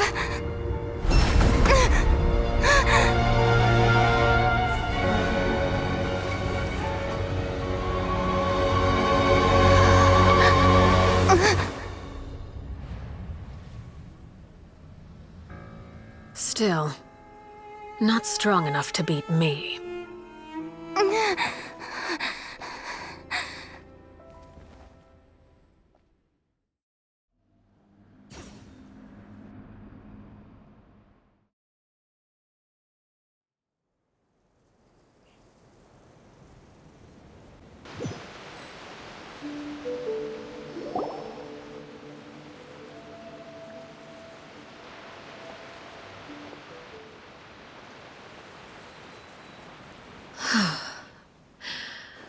I believe we can end things here.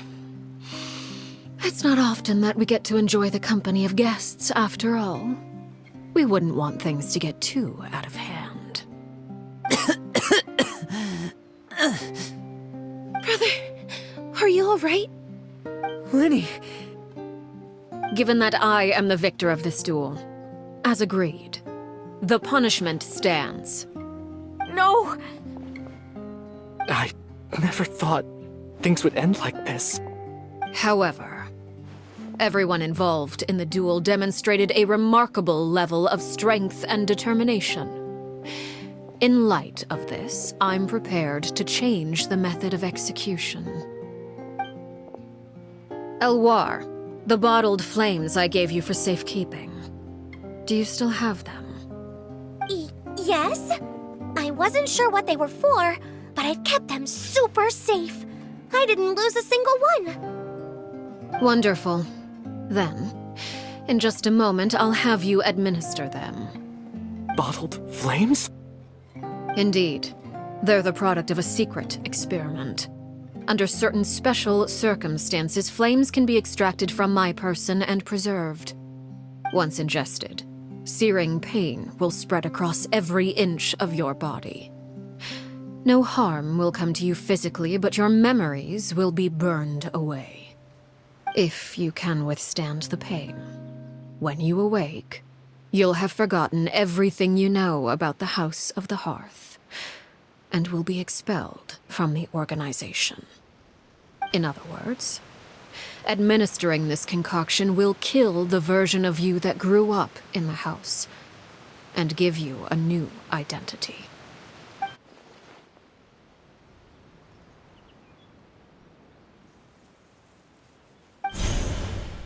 Memory is a mysterious thing indeed.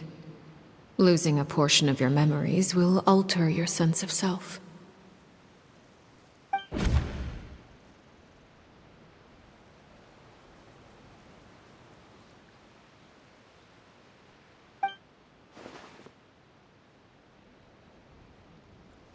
So, you're just letting us go, Father? You misunderstand. Memories are extremely important. Once consumed by flame, the version of you standing before me will die, and our secrets will die with you. So no, I don't intend to just let you go, because the person who survives will be nothing but a stranger. Even so, I won't have to live in fear anymore. I'm sorry, Father. I'm sorry I let you down. But I really... Don't cry, Filial. You haven't left the house yet, so there are still rules to be followed, yes? Remember what I taught you. Anger makes you impulsive, sorrow causes you to waver. Don't let yourself be controlled by your emotions. Of course. I'll remember. Dry your tears, and go pursue the life you really want. Yes, Father. Chaplot, Foltz, Elwar. Take them back to Poisson. And bring Linny and the others as well. I prepared 3 extra vials of bottled flames. As for whether to take them, the choice is yours. Goodbye, children. The next time we meet, I will no longer be your father. Thank you for all you've done for the house. I hope you have bright futures ahead of you.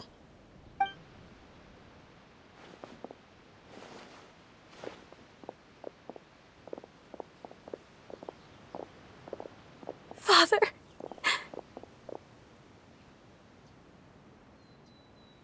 Let's go.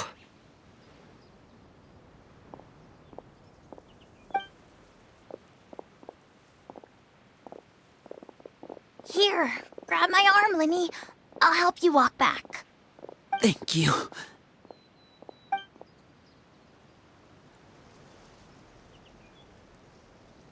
Clairvy.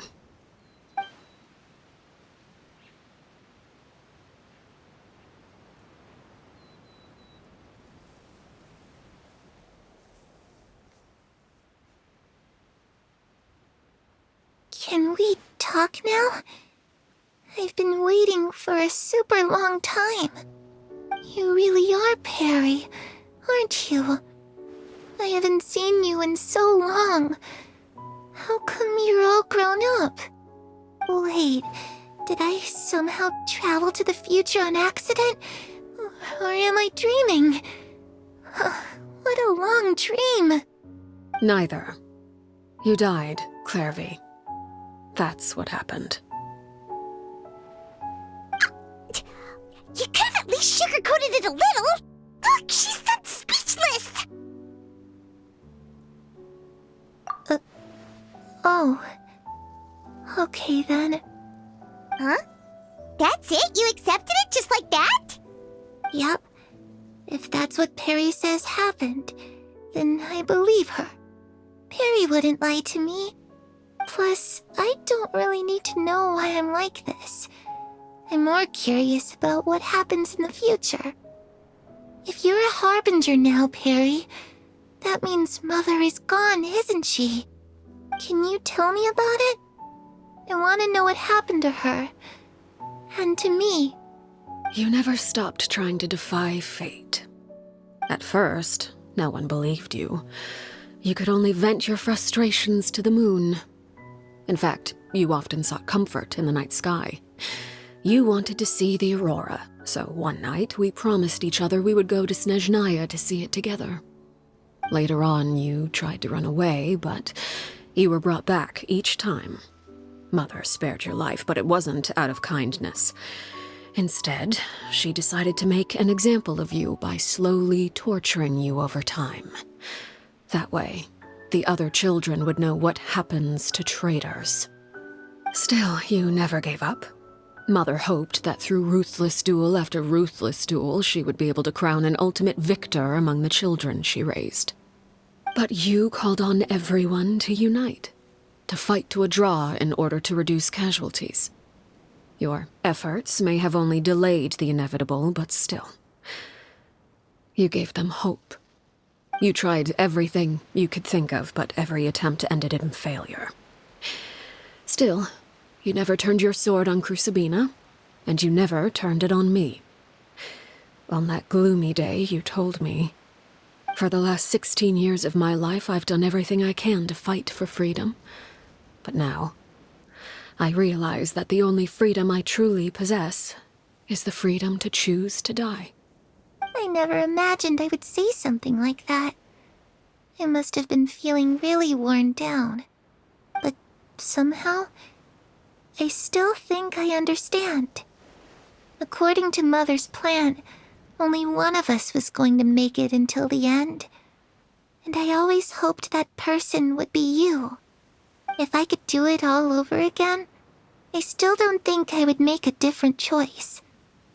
Even when I first met you, I knew you'd be able to do what I couldn't. Is that so?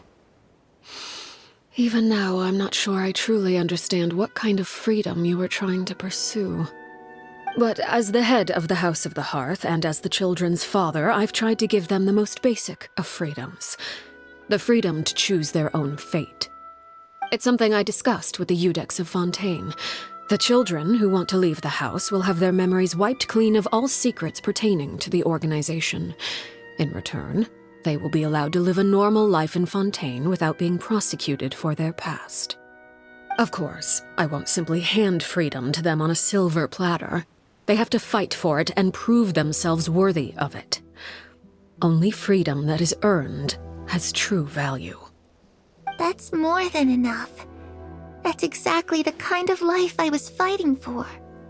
You know, Perry, I think you're a pretty amazing king, and a really great father, too. I'm really happy that you're the one who took over the house. I guess I do have one regret, though. I still haven't seen the outside world. Well, it just so happens that our dear guests over here have been to many nations and traveled to countless places. Perhaps they would be willing to tell you what the outside world is like. Really? Of course! We've traveled all over the place. We've got so many stories, we could probably talk your ears off for 3 days straight!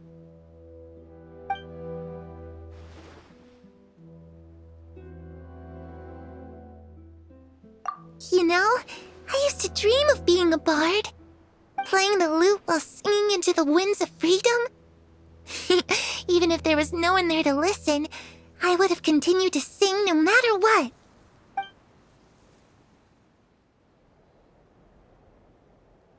Ah, that's where Mora comes from. I never knew that before. If I had some Mora, I would buy 3 new dresses. One for me, one for Perry, and one for Mother. It's just too bad Perry doesn't like wearing dresses. And Mother, well, she probably wouldn't accept something like that either. I guess I'd just have to keep them all for me then. I could wear a different one every day.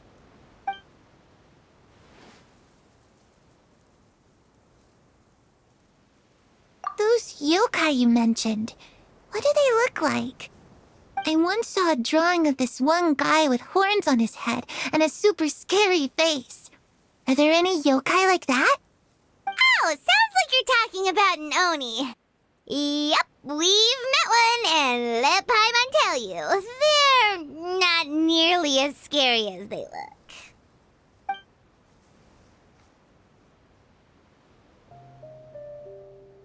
I was always too afraid to skip Mother's fighting lessons. But at the academia, I bet you could do all sorts of secret things in class. Things that have nothing to do with studying. I'm just kidding. Being able to study whatever you want without having to fear for your life actually sounds pretty great.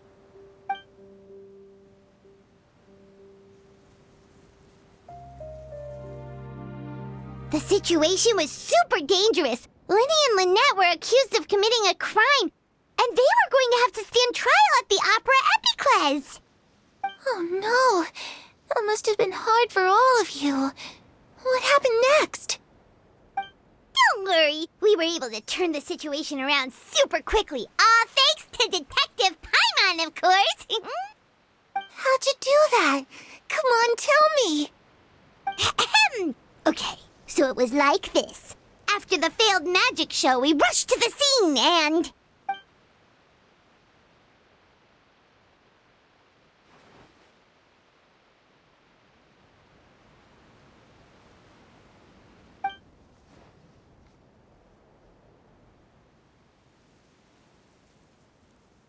Shadows don't have the capacity to learn or grow.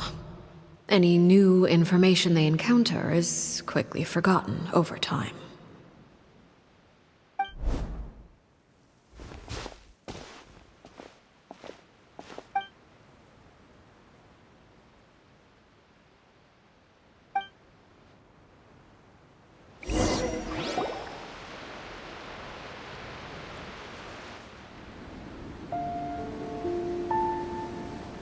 Clairvy, you've worked tirelessly from the shadows to overthrow the House of the Hearth. Now, by my authority as the Knave, I shall announce how this matter ends. You are hereby expelled from the House of the Hearth. You are no longer tied to this place, nor are you bound by its rules. You're saying that I can finally leave? I get to experience the outside world as well? Oh, I almost forgot. There's no getting older for me. Still, seeing who you grew up to be makes me really happy, Parallel. Take care of yourself. Goodbye. May we meet again someday.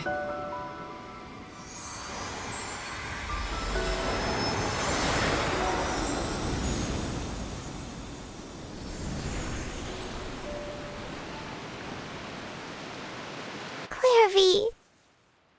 She left so soon. Paimon didn't even get to finish her story. I also have certain sentiments left unsaid.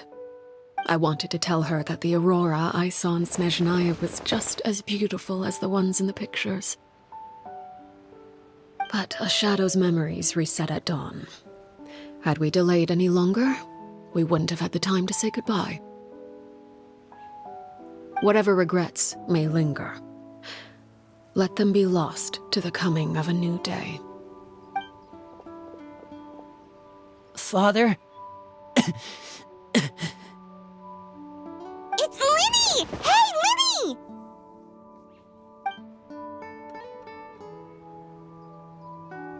What is he doing back here? Let's go check it out.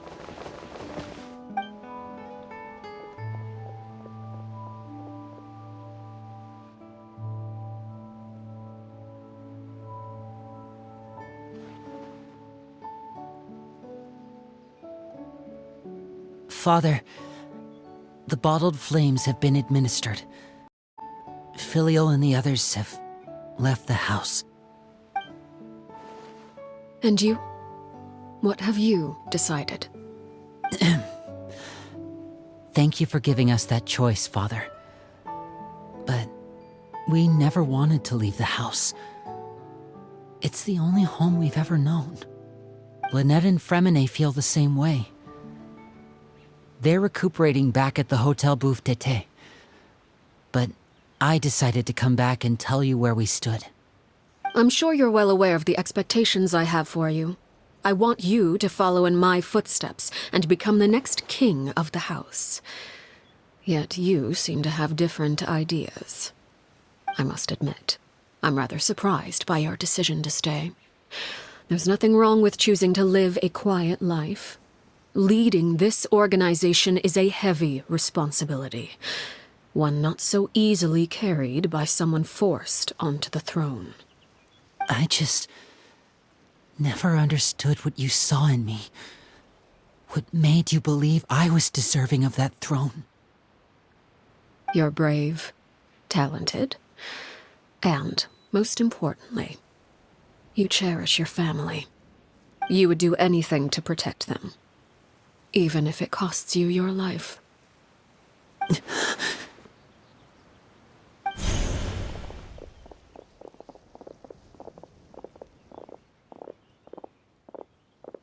Speaking up back there was so brave of you, Linny. It's all thanks to you that we were able to convince Father to back down. You're a hero, Linny. Hero. Father is the real hero. Had Father gone all out during the duel, there's no way I would have walked away with my life. She must have had it all planned from the beginning, from the very moment she suggested a duel. I'm not deserving of that title. I'm not strong enough or smart enough. You're wrong. In my opinion, all you need to be deserving of the throne is conviction and the necessary strength to act on it. We may have different ideas of what it means to be a family, but you can hardly be said to lack conviction.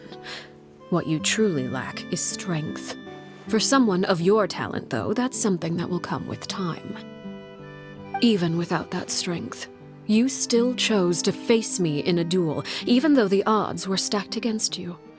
That capacity to honor your convictions is what I truly see in you. Father. No one knows what the future holds, what tragedy or triumph may be in store. Being at the head of this organization requires the strength of will to face whatever comes. Caution will only hold you back. If reaching a certain standard were required to go after what you want, I would never have succeeded in killing my predecessor. Back then, there was still a considerable gap between our abilities. Strength may decide the ultimate victor, but those who let a lack of strength dictate their decisions or undermine their convictions will never be worthy of the throne. I understand, Father. Thank you. Children must grow up to surpass their parents. Only then can a family continue to flourish. The road ahead is not an easy one, so I'll ask you one last time. Are you certain you want to stay? You've done so much for me, Father, and that kindness must be repaid. Plus, with Project Stuja at hand, there are many dangers ahead, and I, for one, don't intend to back down. Protecting my family at all costs. That's my conviction. Then you're welcome to stay. As for Project Stuja, you need not be too concerned. If those cowardly businessmen and heartless dignitaries try to take us down, I'm prepared to teach them a lesson. Having members who longed for the light was our organization's last weakness. With those members no longer among our ranks, the House of the Hearth is like a spider hiding in the shadows. We need only wait for our prey to come to us. At present, our imperative is to use their plan to our advantage. In doing so, a crimson moon shall rise amid the frigid blizzards of winter. No demonstration of loyalty shall go unrewarded, and no sacrifice shall be in vain. As for the two of you, whether we meet again as friend or foe, I'll remember the camaraderie we shared in this moment. No matter how arduous the journey ahead, I hope we both reach our desired destination. Didn't Linny say that Lynette and Fremine were recovering at the Hotel Bouffe d'été? Oh, Paimon wonders how they're doing. Maybe we should go check on them. Lynette? Fremine? How are you feeling? Much better. Whew, what a relief! What about you? Are you feeling all right? I knew you'd come out unscathed. Us, on the other hand, well, we've been bedridden for 2 days. I couldn't even turn over. Oh, and I wanted to ask, is Clairvy gone? Linny and the other members have left Poisson and returned to the House of the Hearth. According to him, there haven't been any more sightings of a spirit roaming the house.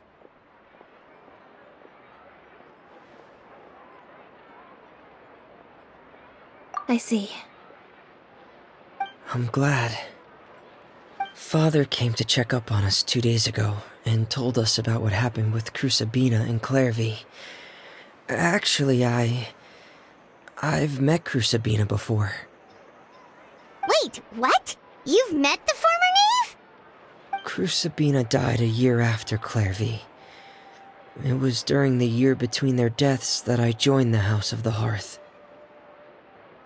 Crucibina had an extremely cruel and radical way of doing things. While she was alive, the atmosphere in the house was suffocating. When I joined, though, the experiment she valued so much had already come to an end, and all the people involved, dead and injured alike, were gone. Crucibina never talked about the past with us newcomers. A couple of months after I joined, Father killed Crucibina and burned all her files. With that, the names of all the people subjected to her experiments, Clairvy included, were lost to the flames, along with the painful memories they represented. Father took in Lenny and me a couple months after that, but she never mentioned anything about Crucibina or Clairvy. It really seems like something she was planning to keep to herself. The last time you talked to her, did she mention why she kept it a secret for so long? She said she didn't want us to be affected by the darkness of the past. She was worried we'd develop a false sense of gratitude towards her if we knew about it. The foundation of a family should be free of any corrupting influence. Whatever happened in the past, it has nothing to do with who we are now. And that's what Father told us in the end. But I still thanked her for everything. It was only after hearing about what Crucibina did that I finally realized how insignificant our lives could have been. The members of the house meant nothing to her. To say that she valued them in any way, even just as a tool, would probably be giving her too much credit. If Father hadn't taken over the House of the Hearth, I probably would have already... Father rarely brings up the fact that she saved us. She doesn't believe that being indebted to her should be what ties us together. But even if we didn't owe her anything, we would still choose to stay. Because this is our home. We may have arguments or times when we feel wronged. Some people may even choose to leave. But as long as Father is here, we will always have a home. Whether the path before us is bathed in sunlight or shrouded in shadow, we'll follow Father wherever she chooses to go. So I wanted to say thank you for helping us make it through this crisis. Without your help, we could have lost a lot more along the way. Oh, we didn't do anything, really. Of course. You're welcome anytime.